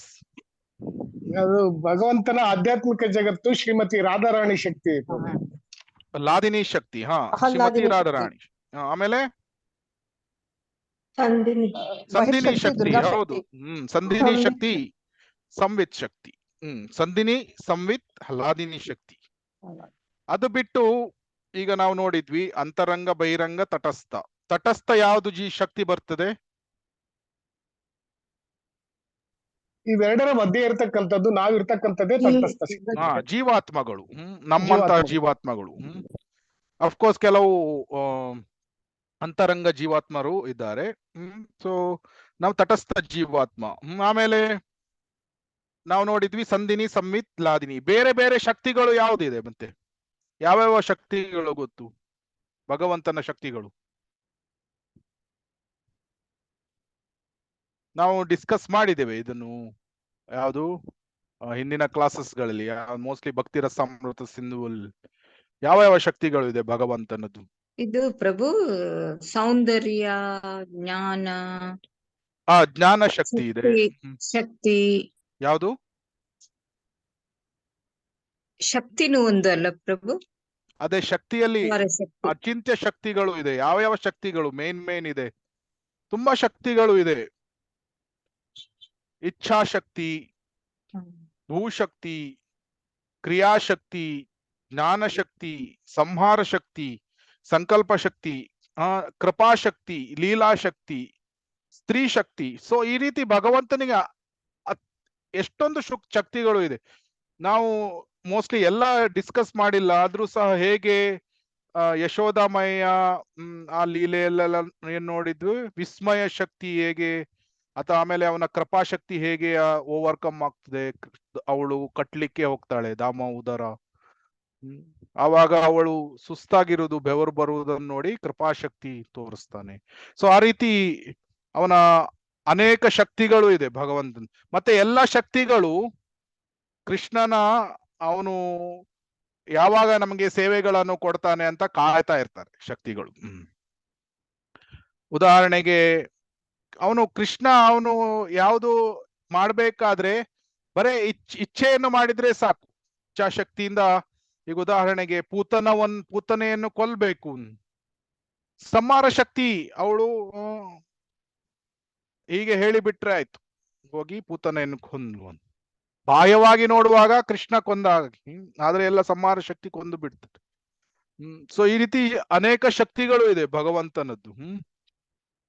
ಆಮೇಲೆ ಎಲ್ಲ ನಾವು ನೋಡಿದ್ರೆ ಈ ಭೌತಿಕ ಜಗತ್ತು, ಇಲ್ಲಿ ಭೂಮಿ ಗ್ರಹ ಈಗ ತೆಗೆದುಕೊಳ್ಳೋಣ, ಭೂಮಿ ಗ್ರಹ. ಇದರಲ್ಲಿ ಭೂಮಿ ಸೂರ್ಯನ ಸುತ್ತಲೂ ತಿರುಗಬೇಕಾದ್ರೆ ತುಂಬಾ ಪ್ರಿಸೈಸ್, ಪರ್ಫೆಕ್ಟ್ ಅಂಡ್ ಪ್ರಿಸೈಸ್. ಒಂದು ವರ್ಷ ಎಷ್ಟು ಇದು ದಿನ, ಅದು ಒಂದು ವರ್ಷದಲ್ಲಿ 365.265 3ನೇ ಡೆಸಿಬಲ್ ತನಕ ಪ್ರಿಸೈಷನ್ ಇದೆ ಅಲ್ಲಿ. ಈಗ ಭೂಮಿಯ ಗಾತ್ರ ಎಷ್ಟೊಂದು ದೊಡ್ಡದಿದೆ, ಸೂರ್ಯನ ಗಾತ್ರ ಇನ್ನೂ ಎಷ್ಟೋ ದೊಡ್ಡದು. ಸುತ್ತಬೇಕಾದ್ರೆ 3 ಡೆಸಿಬಲ್ ತನಕ ಅಕ್ಯುರೇಸಿ ಬರ್ತದೆ. ಸೊ ಹಾಗಾದ್ರೆ ಭಗವಂತನ ಸೃಷ್ಟಿಯಲ್ಲಿ ಎಷ್ಟೊಂದು ಪರ್ಫೆಕ್ಷನ್ ಇದೆ, ಪರಿಪೂರ್ಣತ್ವ ಇದೆ. ಅಷ್ಟು 265 ಅಷ್ಟು ಅಕ್ಯುರೇಸಿಗೆ ಅದು ಇದು ಸುತ್ತಾಗ್ತದೆ. ಆಮೇಲೆ ನಾವು ನೋಡಿದ್ದೇವಾ ಯಾವಾಗಾದ್ರೂ ಬೆಳಿಗ್ಗೆ ಮಂಗಳಾರತಿಗೆ ಹೇಳ್ಬೇಕಾದ್ರೆ 5 ನಿಮಿಷ ನಂತರ ಹೇಳ್ತೇನೆ ಅಂತ ಕೆಲವೊಮ್ಮೆ 5 ನಿಮಿಷ ಮಲ್ಕೊಂಡಿದ್ದು 1 ಗಂಟೆ ಆಗಿರ್ತದೆ. ಆದ್ರೆ ನಾವು ಯಾವಾಗಾದ್ರೂ ನೋಡಿದ್ದೇವೆ ಸೂರ್ಯೋದಯದ ಸಮಯ ಬಿಟ್ಟು ಸೂರ್ಯ 10 ಗಂಟೆಗೆ ಮೇಲೆ ಬರೋದು? ಎಕ್ಸಾಕ್ಟ್ ಸೂರ್ಯೋದಯ ನಿಮಿಷಕ್ಕೆ ಅಲ್ಲಿ ಸೂರ್ಯೋದಯ ಆಗಿರ್ತದೆ. ಎಷ್ಟು ಲಕ್ಷ ವರ್ಷ ಹಿಂದಿಂದ ಆಗ್ತಾ ಇರ್ಲಿ, ಅಥವಾ ಮುಂದೆ ಎಷ್ಟು ಸಾವಿರಾರು ವರ್ಷಗಳು ಮುಂದೆ ಇರ್ಲಿ, ಸೂರ್ಯೋದಯ ಸಮಯಕ್ಕೆ ಸೂರ್ಯ ಮೇಲೆ ಬರ್ತಾನೆ. ಎಷ್ಟು ಅಕ್ಯುರೇಸಿ, ಪರ್ಫೆಕ್ಟ್ ಅಕ್ಯುರೇಸಿ. ಸೊ ಹಾಗಿದ್ರೆ ಈ ನೇಚರ್ ಏನಿದೆ, ಪ್ರಕೃತಿ ಅಷ್ಟು ಪ್ರಿಸೈಸ್ಲಿ ವರ್ಕ್ ಮಾಡ್ತಾ ಇದ್ದಾಳೆ. ಆದ್ರಿಂದ ಇದು ಸಹ ಪರಿಪೂರ್ಣವಾಗಿ ಇದೆ. ಮತ್ತೆ ಅದು ಪರ್ಫೆಕ್ಟ್. ಇವರು ಸೈಂಟಿಸ್ಟ್ಗಳು ಹೇಳ್ತಾರೆ, ವಿಜ್ಞಾನಿಗಳು ಏನು, ನಾವು ಇದನ್ನು ಸ್ವೀಕಾರ ಮಾಡುವುದಿಲ್ಲ. ಯಾಕೆಂದ್ರೆ ಇಲ್ಲಿ ಎಷ್ಟೊಂದು ದುಃಖ ಇದೆ. ನಾವು ನೋಡ್ತೇವೆ ಎಷ್ಟೊಂದು ಜನ ಈ ಪೀಡೆಯನ್ನು ಪಡಿತಾ ಇದ್ದಾರೆ. ಆಮೇಲೆ ಇಲ್ಲಿ ನೋಡಿ, ಕಪ್ಪೆ ನೊಣವನ್ನು ಹಿಡಿಲಿಕ್ಕೆ ಹೋಗ್ತದೆ. ಆ ನೊಣಕ್ಕೆ ಪೀಡೆ, ಅದು ಆಮೇಲೆ ಕಪ್ಪೆ ನೊಣವನ್ನು ತಿಂದುಬಿಟ್ಟು ಆ ನೊಣಕ್ಕೆ ಪೀಡೆ ಆಯ್ತು, ಕಪ್ಪೆಯನ್ನು ಹಾವು ಬಂದು ತಿಂತದೆ. ಹಾವು ಬಂದು ತಿಂದಾಗ ಆ ಕಪ್ಪೆಗೆ ಪೀಡೆ ಆಯ್ತು. ಆಮೇಲೆ ಗರುಡ ಬಂದು ಆ ಹಾವನ್ನು ತಿಂದು ಬಿಡ್ತಾನೆ. ಸೊ ಜೀವೋ ಜೀವಸ್ಯ ಜೀವನಂ. ಈ ಪ್ರಪಂಚದಲ್ಲಿ ಎಲ್ಲರಿಗೂ ಪೀಡೆ ಇದೆ. ಜಿಂಕೆಯನ್ನು ಹಿಡಿಲಿಕ್ಕೆ ಸಿಂಹ ಓಡಿ ಬಂದು ಜಿಂಕೆಯನ್ನು ತಿಂದು ಬಿಡ್ತಾನೆ. ಹಾಗಿದ್ರೆ ಇದು ಪರ್ಫೆಕ್ಟ್ ಕ್ರಿಯೇಷನ್ ಅಲ್ಲ, ಪರ್ಫೆಕ್ಟ್ ಆದ ಸೃಷ್ಟಿ ಅಲ್ಲ. ಯಾಕಂದ್ರೆ ನಮಗೆ ಇಲ್ಲಿ ಎಂಜಾಯ್ ಮಾಡ್ಲಿಕ್ಕೆ ಆಗುವುದಿಲ್ಲ ಅಂತ ಹೇಳ್ತಾರೆ ಸೈಂಟಿಸ್ಟ್ಗಳು, ವಿಜ್ಞಾನಿಗಳು, ಅಥವಾ ಈ ರೀತಿ ಭಗವಂತನ ಬಗ್ಗೆ ಅಷ್ಟೊಂದು ಜ್ಞಾನ ಇಲ್ಲದೆ ಇವರು. ಆದ್ರಿಂದ ಭಗವಂತ ಇಲ್ಲ, ನಾಸ್ತಿಕರು ಹೇಳ್ತಾರೆ. ಯಾಕಂದ್ರೆ ಇದು ನಮ್ಮ ನಿಜವಾದ ಮನೆ ಅಲ್ಲ. ಇದು ನಮ್ಗೆ ಇಲ್ಲಿ ಎಂಜಾಯ್ ಮಾಡ್ಲಿಕ್ಕೆ ಆಗುವುದಿಲ್ಲ. ಎಷ್ಟೊಂದು ರಾತ್ರಿ ಮಲಗ್ಬೇಕಾದ್ರೆ ಸೊಳ್ಳೆ ಬಂದು ಕಡಿತದೆ, ಅಥವಾ ಕೆಲವೊಮ್ಮೆ ತುಂಬಾ ಅತೀವವಾದ ಸೆಕೆ ಇದ್ರೆ ಬೆವರು ಬರ್ತದೆ, ನಿದ್ದೆ ಮಾಡ್ಲಿಕ್ಕೆ ಆಗುದಿಲ್ಲ. ಆವಾಗ ನಾವು ಎರಡು ವಿಷಯಗಳ ಉದಾಹರಣೆಯನ್ನು ನೋಡಿ ನಾವು ಅರ್ಥ ಮಾಡ್ಕೊಳ್ಬಹುದು. ಏನು ಅಂದ್ರೆ, ಒಂದು ಹೋಟೆಲ್ ಇದೆ, ಇನ್ನೊಂದು ಹಾಸ್ಪಿಟಲ್ ಇದೆ. ಹೋಟೆಲಲ್ಲಿ ನಾವು ನಮ್ಗೆ ಬೇಕಾದದ್ದು ಮೆನು ಕೊಡ್ಬೋದು. ನೀವು ಒಂದು ಫ್ಯಾಮಿಲಿ ಜೊತೆ ಹೋಟೆಲಿಗೆ ಹೋದ್ರೆ, ನನಗೆ ಐಸ್ ಕ್ರೀಮ್ ಬೇಕು, ಒಂದು ದೋಸೆ ಬೇಕು, ಒಂದು ಜ್ಯೂಸ್ ಬೇಕು, ಮತ್ತೆ ಇನ್ನೊಂದು ಈ ರೀತಿ ಏನೋ ಬೇರೆ ಬೇರೆ ಐಟಮ್ಸ್ಗಳು. ಅದನ್ನು ಮಗುವಿಗೆ ಯಾವುದು ಇಷ್ಟ ಇದೆ, ಐಸ್ ಕ್ರೀಮ್, ಓಕೆ ಮಗುವಿಗೆ ಐಸ್ ಕ್ರೀಮ್, ಹೆಂಡತಿಗೆ ಜ್ಯೂಸ್, ಓಕೆ ಹೆಂಡತಿಗೆ ಜ್ಯೂಸ್. ಈ ರೀತಿ ಮೆನುವನ್ನು ಸಿಲೆಕ್ಟ್ ಮಾಡ್ಬೋದು, ಟಿಕ್ ಟಿಕ್ ಟಿಕ್ ಅಂತ. ಆದ್ರೆ ಅದೇ ಹಾಸ್ಪಿಟಲಿಗೆ ಹೋದಾಗ ನಾವು ಡಾಕ್ಟರ್ ಹತ್ರ ಹೇಳಲಿಕ್ಕೆ ಆಗ್ತದ, ಏನು ಅಂದ್ರೆ ನನಗೆ ಆ ಕಲರ್ ಇದ್ದು, ಪಿಂಕ್ ಕಲರ್ ಇದ್ದು ಟ್ಯಾಬ್ಲೆಟ್ ತುಂಬಾ ಹಿಡಿಸ್ತು ಡಾಕ್ಟ್ರೆ, ನೀವು ಆ ಪಿಂಕ್ ಕಲರ್ ಟ್ಯಾಬ್ಲೆಟ್ ಅನ್ನು ನನಗೆ ಕೊಡಿ ಅಂತ ನಾವು ಹೇಳಲಿಕ್ಕೆ ಆಗುದಿಲ್ಲ. ಅದು ಅಥವಾ ಬೇರೆ ಆ ಮದ್ದು ಏನಿದೆ ಅದು ತುಂಬಾ ಸ್ವೀಟ್ ಇರಬಹುದು, ಸ್ವೀಟ್ ಇರುವ ಮದ್ದನ್ನು ಕೊಡಿ ನನಗೆ ಇಲ್ಲ, ಆ ರೀತಿ ಹೇಳಲಿಕ್ಕೆ ಆಗುವುದಿಲ್ಲ ನಾವು. ಯಾಕಂದ್ರೆ ನಾವು ಬಂದಿರುವುದು ಹಾಸ್ಪಿಟ್ಲಿಗೆ ರೋಗಗಳಿಂದ ಮುಕ್ತರಾಗ್ಲಿಕ್ಕೆ ಬಂದಿರುವುದು. ಸೊ ಆದ್ರಿಂದ ಈ ಭೌತಿಕ ಜಗತ್ತು ಏನಿದೆ ಇದು ಹಾಸ್ಪಿಟಲ್ ಇದ್ದ ಹಾಗೆ. ಇಲ್ಲಿ ನಾವು ಭವರೋಗಕ್ಕೆ ಈಗ ಇದು ಸಿಕ್ಕಿ ಹಾಕೊಂಡಿದ್ದೇವೆ, ಭವರೋಗ ಇದೆ. ಆದ್ರೆ ಪ್ರಾಬ್ಲಮ್ ಏನು ಅಂದ್ರೆ, ನಮಗೆ ಇಲ್ಲಿ ನಾವು ಇರುವುದು ಹಾಸ್ಪಿಟಲ್ ಅಲ್ಲಿ, ಬಟ್ ನಮಗೆ ಹೋಟೆಲ್ ಅಲ್ಲಿ ಇದ್ದ ಹಾಗೆ ಮೆನುಗಳು ಬೇಕು, ಎಂಜಾಯ್ ಮಾಡ್ಬೇಕು, ಭೋಗವೃತ್ತಿ, ಐಸ್ ಕ್ರೀಮ್ ಬೇಕು. ಇಲ್ಲಿ ಟೈಫಾಯ್ಡ್ ಆಗಿ ಬಂದವನಿಗೆ ಅವನಿಗೆ ಐಸ್ ಕ್ರೀಮು, ಆಮೇಲೆ ಈ ಬಜ್ಜಿ, ಇಂಥ ಐಟಮ್ಗಳನ್ನು ಕೊಟ್ರೆ ಅವನ ರೋಗ ಜಾಸ್ತಿ ಆಗ್ತದೆ. ಸೊ ಅದೇ ರೀತಿ ಭವರೋಗವನ್ನು ಹೊಂದಿರುವವರು ರೋಗವನ್ನು ಮುಕ್ತಗೊಳಿಸ್ಲಿಕ್ಕೆ ಪ್ರಯತ್ನವನ್ನು ಮಾಡಬೇಕು. ಭೌತಿಕ ಜಗತ್ತು ಏನಿದೆ ಇದು ಹಾಸ್ಪಿಟಲ್ ಇದ್ದ ಹಾಗೆ.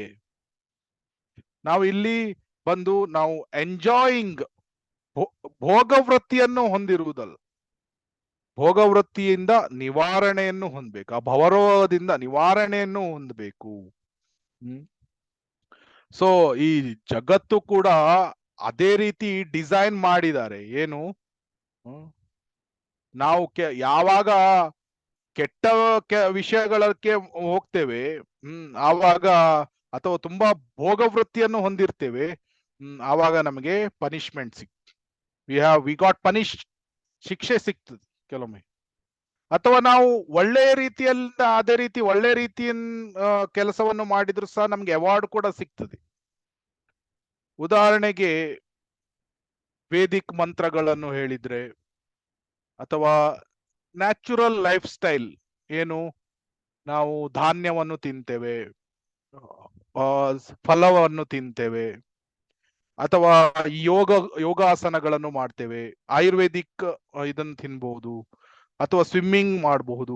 ಈ ರೀತಿ ಮಾಡಿದಾಗ ಮನಸ್ಸು ಮತ್ತೆ ದೇಹ ಅದು ಆರೋಗ್ಯಕರವಾಗಿ ಇರ್ತದೆ. ಮೋಡ್ ಆಫ್ ಗುಡ್ನೆಸ್, ಸಾತ್ವಿಕ. ಯಾವಾಗ ಸತ್ವ ಗುಣದಲ್ಲಿ ನಾವು ಜೀವನವನ್ನು ಮಾಡ್ತೇವೆ, ನಾವು ಸಂತೋಷದಿಂದ ಇರ್ತೇವೆ. ಯಾವಾಗ ರಜೋಗುಣ ಮತ್ತೆ ತಮೋಗುಣದಲ್ಲಿ ನಾವು ಕೆಲಸವನ್ನು ಮಾಡ್ತೇವೆ, ಆವಾಗ ನಮಗೆ ದುಃಖ ಅಥವಾ ನಾವು ಸಫರ್ ಆಗ್ತೇವೆ. ಉದಾಹರಣೆಗೆ ಟೂ ಮಚ್ ಖಾರ, ಈಗ ಉದಾಹರಣೆಗೆ ಏನು ಈ ಗೋಬಿ ಮಂಚೂರಿ ಅಥವಾ ಟೂ ಮಚ್ ಚಿಲ್ಲಿ ಸ್ಪೈಸ್ ಇರೋದು, ಅದನ್ನು ತಿಂದಾಗ ರಜೋಗುಣ ಅಥವಾ ತಮೋಗುಣದ ಆಹಾರವನ್ನು ಸ್ವೀಕಾರ ಮಾಡಿದ್ರೆ ಸಫರ್ ಆಗ್ತೇವೆ. So machine of the material world is designed in such a way. ಇದು ಭೌತಿಕ ಜಗತ್ತಿನ ಈ ಡಿಸೈನ್ ಅದನ್ನು ಅದೇ ರೀತಿ ಮಾಡಿದ್ದಾರೆ. ಏನು ಅಂದ್ರೆ ಜಾಸ್ತಿ ಭೋಗವನ್ನು ಮಾಡ್ಲಿಕ್ಕೆ ಹೋದ್ರೆ ನಾವು ದುಃಖವನ್ನು ಅನುಭವಿಸ್ತೇವೆ. ಯಾವಾಗ ಭಗವಂತನ ಇಚ್ಛೆಯ ಪ್ರಕಾರ ನಡಿತೇವೆ, ನಾವು ಆನಂದದಿಂದ ಇರಬಹುದು. ಆದ್ರೆ ಕೆಲವರು ಅಸುರಿ ಪ್ರವೃತ್ತಿಯನ್ನು ಹೊಂದಿರ್ತಾರೆ. ಈ ಅಸುರರಿಂದ ಈ ಜಗತ್ತು ಕೆಲವೊಮ್ಮೆ ಇನ್ಕಂಪ್ಲೀಟ್ ಅಂತ ಕಾಣ್ತದೆ. ಉದಾಹರಣೆಗೆ ಈ ಒಂದು ಇದು ಮೂಟೆ ಇದೆ, ಯಾವುದು ರೈಸ್ ಮೂಟೆ, ಇದು ಅದನ್ನು ಈ ರೋಡ ಮೇಲೆ ಇಟ್ರೆ ಹಕ್ಕಿಗಳು ಬರ್ತದೆ. ಹಕ್ಕಿಗಳು ಬಂದು ಅದಕ್ಕೆ ಎಷ್ಟು ಬೇಕು ಮಾತ್ರ ತಿಂದು ಹೋಗಿ ಬಿಡ್ತದೆ.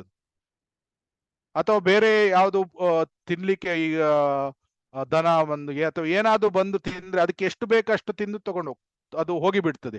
ಆದ್ರೆ ಮನುಷ್ಯ ಬಂದವನು, ಅವನು ಸ್ಟೋರಿಂಗ್ ಟೆಂಡೆನ್ಸಿ ಏನು, ನನಗೆ ಎಲ್ಲ ಬೇಕು, ಆ ಮೂಟೆಯನ್ನೇ ಎತ್ಕೊಂಡು ಹೋಗಿ ಬಿಡ್ತಾನೆ. ಸೊ ಇದು ಲೋಭ ಇದೆ, ಲೋಭ. ಅದಕ್ಕೆ ಹೇಳಿದೆ, ಒಂದು ವಾಕ್ಯ ಇದೆ, ಏನು ಅಂದ್ರೆ there is enough in this world for all people's need, but there is nothing enough for one man's greed. ಒಬ್ಬನ ಲೋಭವನ್ನು ಗೊಳಿಸ್ಲಿಕ್ಕೆ ಆಗೋದಿಲ್ಲ, ಆದ್ರೆ ಎಲ್ಲರ ನೀಡನ್ನು ಪೂರೈಸಲಿಕ್ಕೆ ಈ ಜಗತ್ತು ಪರಿಪೂರ್ಣವಾಗಿ ಕೊಡ್ತದೆ. ಸೊ ಎಷ್ಟೊಂದು ಉದಾಹರಣೆ ಇದೆ. ಹಿರಣ್ಯಕಶಿಪು ಏನು ಮಾಡಿದ್ದು, ಎಲ್ಲ ನನ್ನ ಭೋಗಕ್ಕೆ ಬೇಕು ಅಂತ ಈ ರೀತಿ ಹೋದಾಗ ಒಬ್ಬನು ಸುಖವಾಗಿ ಇರ್ಲಿಕ್ಕೆ ಆಗುವುದಿಲ್ಲ. ಸೊ ಆ ವಿಷಯವನ್ನು ನಾವು ನೋಡ್ಬೋದು. ಮುಂದಿನ ಪ್ಯಾರಾವನ್ನು ಓದಿ.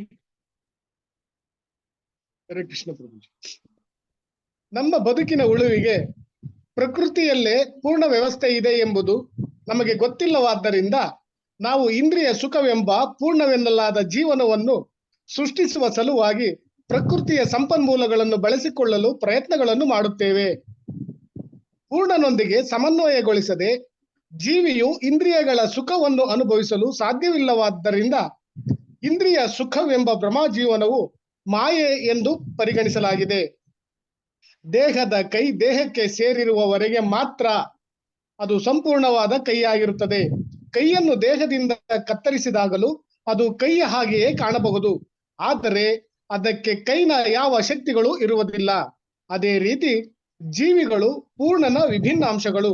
ಅವನ್ನು ಪೂರ್ಣನಿಂದ ಕತ್ತರಿಸಿ ಹಾಕಿದಾಗ ಪೂರ್ಣತೆಯ ಭ್ರಮೆ ಅವರನ್ನು ಪೂರ್ಣವಾಗಿ ತೃಪ್ತಿಗೊಳಿಸಲಾರದು. ಹರೇ ಕೃಷ್ಣ.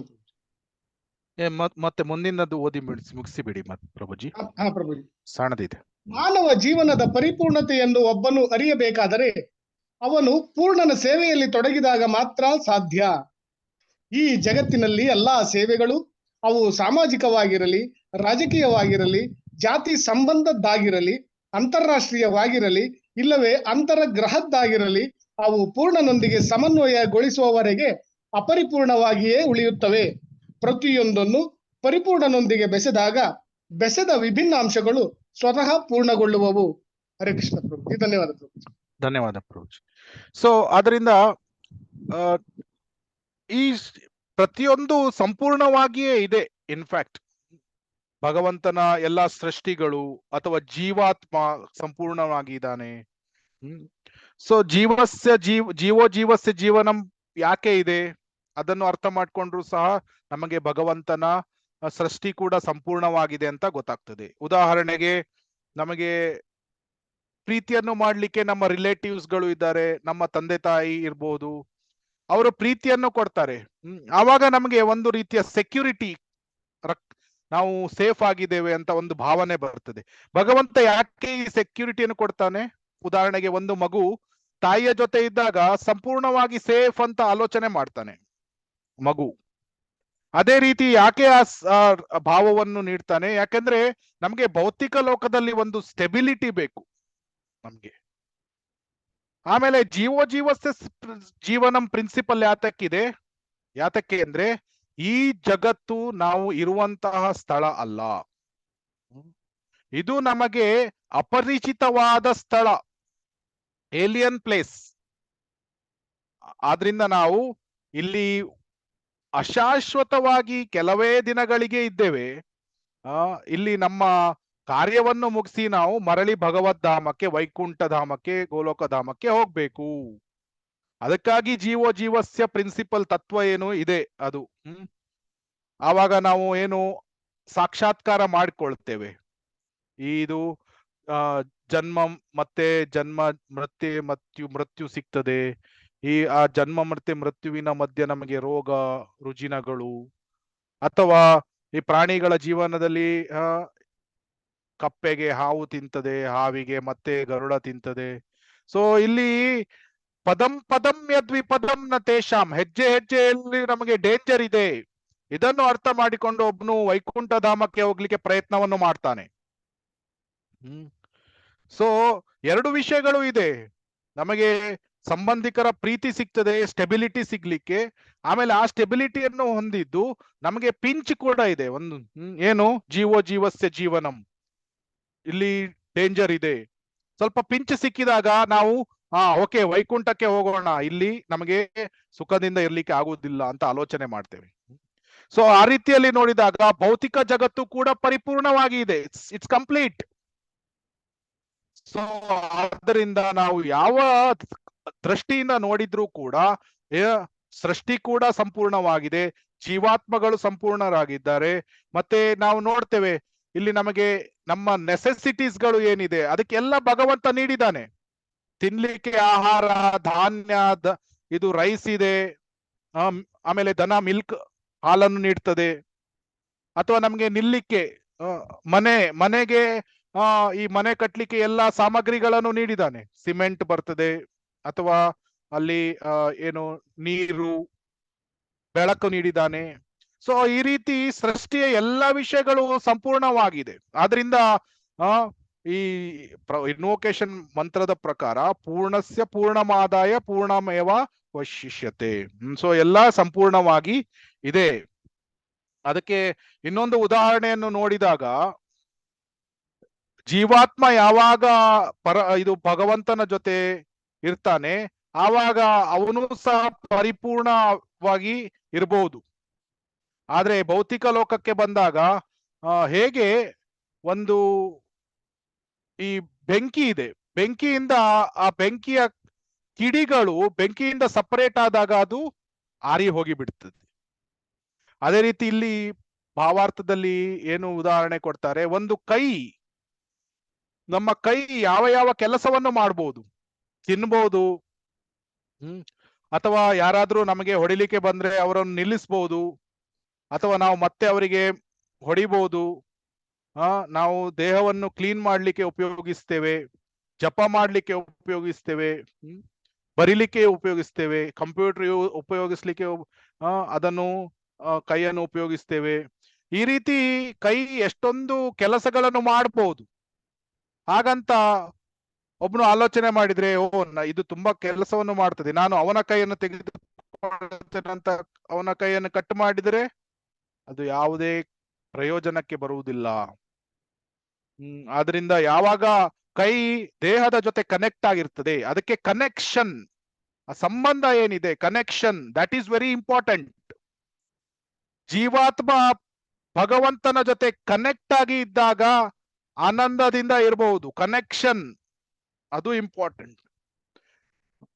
ಸೊ ಆ ಕನೆಕ್ಷನ್ ಯಾವಾಗ ಇರ್ತದೆ ಆವಾಗ ಆನಂದದಿಂದ ಇರಬಹುದು. ಕನೆಕ್ಷನ್ ತಪ್ಪಿ ಹೋಗಿ ಬಿಟ್ರೆ, ಈಗ ಉದಾಹರಣೆಗೆ ಒಂದು ಬೋಲ್ಟ್ ಇದೆ, ಆ ಬೋಲ್ಟ್ ಲಾರಿಯ ಟೈರಿಗೆ ಕನೆಕ್ಟ್ ಆಗಿದ್ದಾಗ ಅದಕ್ಕೆ ವ್ಯಾಲ್ಯೂ ಇದೆ. ಅದು ಮೇ ಬಿ ಆ ಸ್ಟ್ಯಾಂಡರ್ಡ್ ಬೋಲ್ಟಿಗೆ 200 ರೂಪಾಯಿ ಇರಬಹುದು. ಅದೇ ಆ ಬೋಲ್ಟ್ ಎಲ್ಲೋ ಬಿದ್ದೋಯ್ತು, ಆ ಯಾರೋ ಒಬ್ಬ ವ್ಯಕ್ತಿ ಬಂದು ಅದನ್ನು ಈ ಗುಜ್ಜಿರಿ ಅಂಗಡಿಗೆ ಕೊಟ್ಟುಬಿಟ್ರೆ ಅವನಿಗೆ 2 ರೂಪಾಯಿ ಮಾತ್ರ ಸಿಗ್ತದೆ, ವ್ಯಾಲ್ಯೂ ಇರುವುದಿಲ್ಲ. ಅದೇ ರೀತಿ ಜೀವಾತ್ಮ ಭಗವಂತನ ಜೊತೆ ಕನೆಕ್ಟ್ ಆಗಿರುವಾಗ ಅವನಿಗೆ ವ್ಯಾಲ್ಯೂ ಇದೆ. ಆದ್ರೆ ಡಿಸ್ಕನೆಕ್ಟ್ ಆಗಿ ಬಿಟ್ರೆ ಹೇಗೆ ಆ ಕಿಡಿ ಬೆಂಕಿಯಿಂದ ದೂರ ಬಂದಾಗ ಆರಿ ಹೋಗಿ ಬಿಡ್ತದೆ, ಅದೇ ರೀತಿ ಜೀವಾತ್ಮ ಕೂಡ ತನ್ನ ಪ್ರಾಮುಖ್ಯತೆಯನ್ನು ಕಳೆದುಕೊಂಡು ಬಿಡ್ತದೆ, ಸಂತೋಷದಿಂದ ಇರ್ಲಿಕ್ಕೆ ಸಾಧ್ಯ ಆಗುವುದಿಲ್ಲ. ಸೊ ಇದನ್ನು ನಾವು ಅರ್ಥ ಮಾಡ್ಕೊಳ್ಬೇಕು. ಸೊ ಆದ್ರಿಂದ ನಾವು ಇವತ್ತಿನ ಕ್ಲಾಸ್ ಅಲ್ಲಿ ನೋಡಿದ್ವಿ ಏನು, ಇನ್ವೊಕೇಶನ್ ಏನು, ಆಲ್ ಥಿಂಗ್ಸ್ ಇನ್ ಎಕ್ಸಿಸ್ಟೆನ್ಸ್, ಅಸ್ತಿತ್ವದಲ್ಲಿ ಎಲ್ಲವೂ ಬರುವುದು ಪರಿಪೂರ್ಣ ಭಗವಂತನ, ಅವನಿಂದ ಜನ್ಮಾದ್ಯಸ್ಯ ಯತಃ. ಸೊ ಭಗವಂತನಿಂದ ಎಲ್ಲ ಬರ್ತದೆ. 3 ರೀತಿಯ ಸಾಕ್ಷಾತ್ಕಾರ, ಬ್ರಹ್ಮನ್, ಪರಮಾತ್ಮ, ಭಗವಾನ್ ರಿಯಲೈಸೇಷನ್. ಆದ್ರೆ ಕೆಲವರು ನಿರಾಕಾರ ಅಂತ ಹೇಳ್ತಾರೆ, ಆದ್ರೆ ಭಗವಂತನಿಗೆ ಸುಂದರವಾದ ವಿಗ್ರಹ ಇದೆ, ಏನು, ಸಚ್ಚಿದಾನಂದ ವಿಗ್ರಹ. ಸೊ ಭಕ್ತರಾದವರು ಆ ಸುಂದರವಾದ ರೂಪದ ಮೇಲೆ ಮೆಡಿಟೇಟ್ ಮಾಡ್ತಾರೆ. ಇಲ್ಲಿ ಚಿತ್ರದಲ್ಲಿ ನಾವು ನೋಡ್ತಾ ಇದ್ದೇವೆ ಭಕ್ತ ಹೇಗೆ ಗೋಲೋಕಧಾಮದಲ್ಲಿರುವಂತಹ ಕೃಷ್ಣನ ಸುಂದರವಾದ ತ್ರಿಭಂಗ ಫಾರ್ಮ್ ಅದರ ಮೇಲೆ ಅವನು ಧ್ಯಾನ ಮಾಡ್ತಾ ಇದ್ದಾನೆ. ಇಲ್ಲಿ ಯೋಗಿ ಕೂಡ ಅವನು ಪರಮಾತ್ಮನ ಮೇಲೆ ಧ್ಯಾನ ಮಾಡ್ಬೋದು, ಅಥವಾ ಅವನು ಬ್ರಹ್ಮಜ್ಯೋತಿ ಅಂತ ಅವನು ಆ ರೀತಿ ಸಹ ಕೆಲವು ಜ್ಞಾನಿಗಳು ಆ ರೀತಿ ಮಾಡ್ತಾರೆ. ಆಮೇಲೆ ಎಲ್ಲ ಈ ವಿಸ್ತೃತ ರೂಪಗಳು ಬರ್ಲಿ, ಬಲರಾಮ, ಸಂಕರ್ಷಣ, ನಾರಾಯಣ, ಯಾರು ಬಂದ್ರು ಸಹ ಕೃಷ್ಣ ಸಂಪೂರ್ಣನಾಗಿ ಇರ್ತಾನೆ. ಆಮೇಲೆ ನಮ್ಮ ಹ್ಯೂಮನ್ ಫಾರ್ಮ್ ಆಫ್ ಲೈಫ್ ಅದನ್ನು ತೆಗೆದುಕೊಂಡ್ರು ಸಹ ಪರಿಪೂರ್ಣವಾಗಿದೆ ಆತ್ಮ ಸಾಕ್ಷಾತ್ಕಾರವನ್ನು ಹೊಂದಲಿಕ್ಕೆ.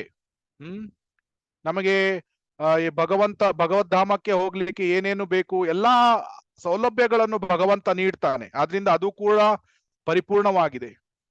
ಈ ಪ್ರಕೃತಿ ಇದನ್ನು ತೆಗೆದುಕೊಂಡ್ರು ಸಹ ಅದು ಕೂಡ ಪರಿಪೂರ್ಣವಾಗಿ ಇದೆ.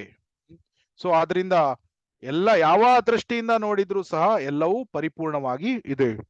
ಸೊ ಅದೇ ನಾವು ಭಗವಂತನ ಇಚ್ಛೆಗೆ ಎಷ್ಟು ನಾವು ಅಲೈನ್ ಆಗ್ತೇವೆ, ನಾವು ಈ ಜಗತ್ತಿನಲ್ಲಿ ಇದ್ರೂ ಕೂಡ ಆನಂದದಿಂದ ಇರಬಹುದು. ಅದಕ್ಕೆ ಶಿಲಾ ಪ್ರಭುಪಾದರು ನೀಡಿರುವಂತ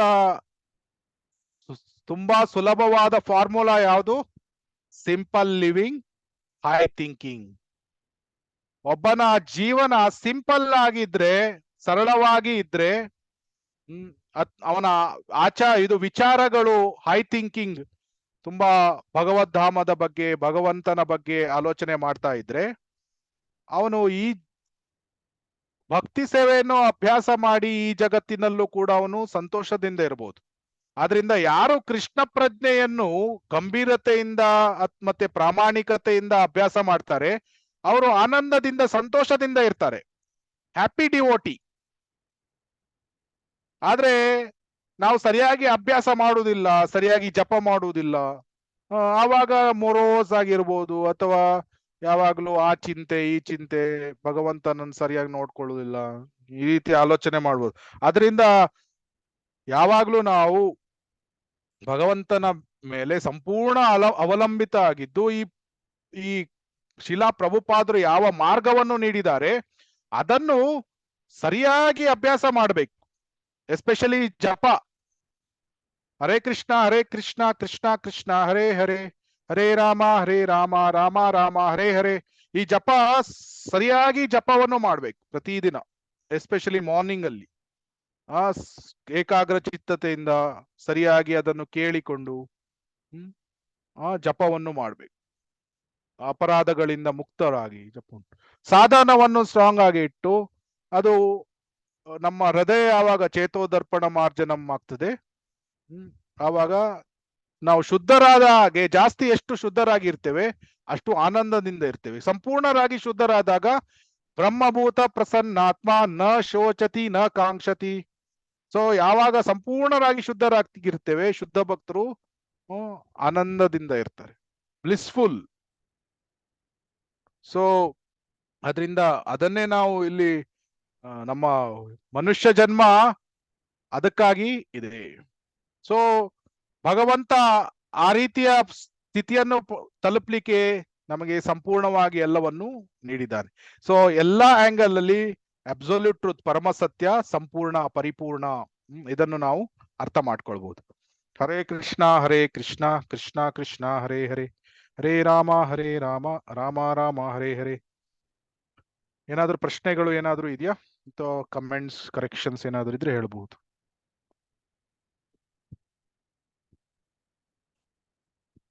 ಹರೇ ಕೃಷ್ಣ. ಮತ್ತೊಂದು ಸ್ಮಾಲ್ ಅನೌನ್ಸ್ಮೆಂಟ್ ಇದೆ. ಮುಂದಿನ ವಾರ ಕ್ಲಾಸ್ ಇರುವುದಿಲ್ಲ.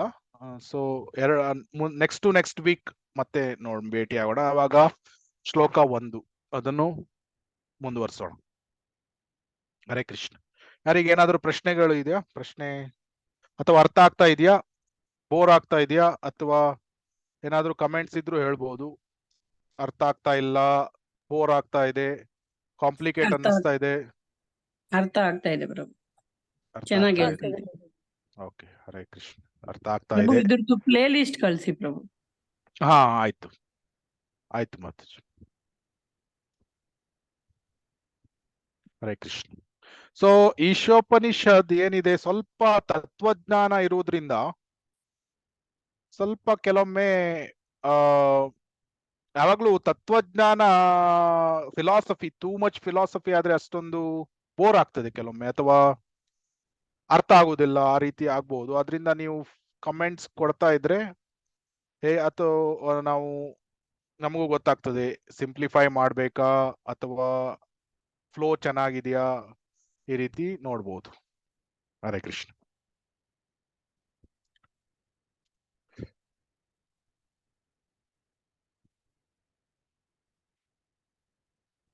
ಏನು ಪ್ರಶ್ನೆಗಳು ಇಲ್ಲ ಅಂದ್ರೆ ಕ್ಲಾಸ್ ಅನ್ನು ಕ್ಲೋಸ್ ಮಾಡೋಣ.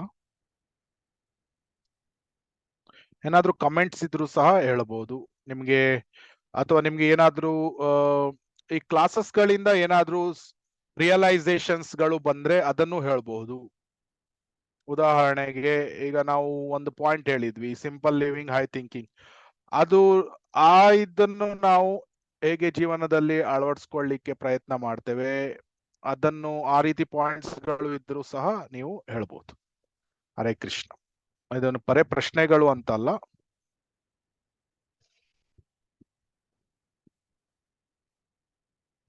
ಶೇರ್ ಮಾಡ್ತೀವಿ, ವಿಡಿಯೋ ಲಿಂಕ್ಸ್ ಗಳನ್ನು ಶೇರ್ ಮಾಡ್ತೀವಿ ಆದಷ್ಟು ಬೇಗ.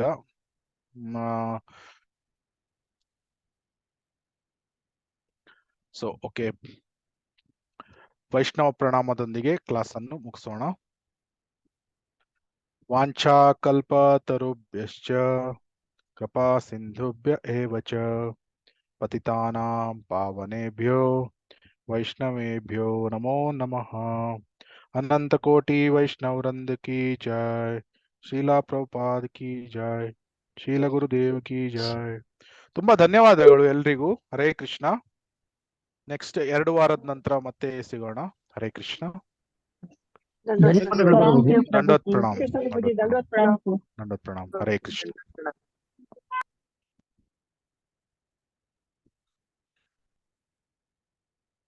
ಹರೇ ಕೃಷ್ಣ.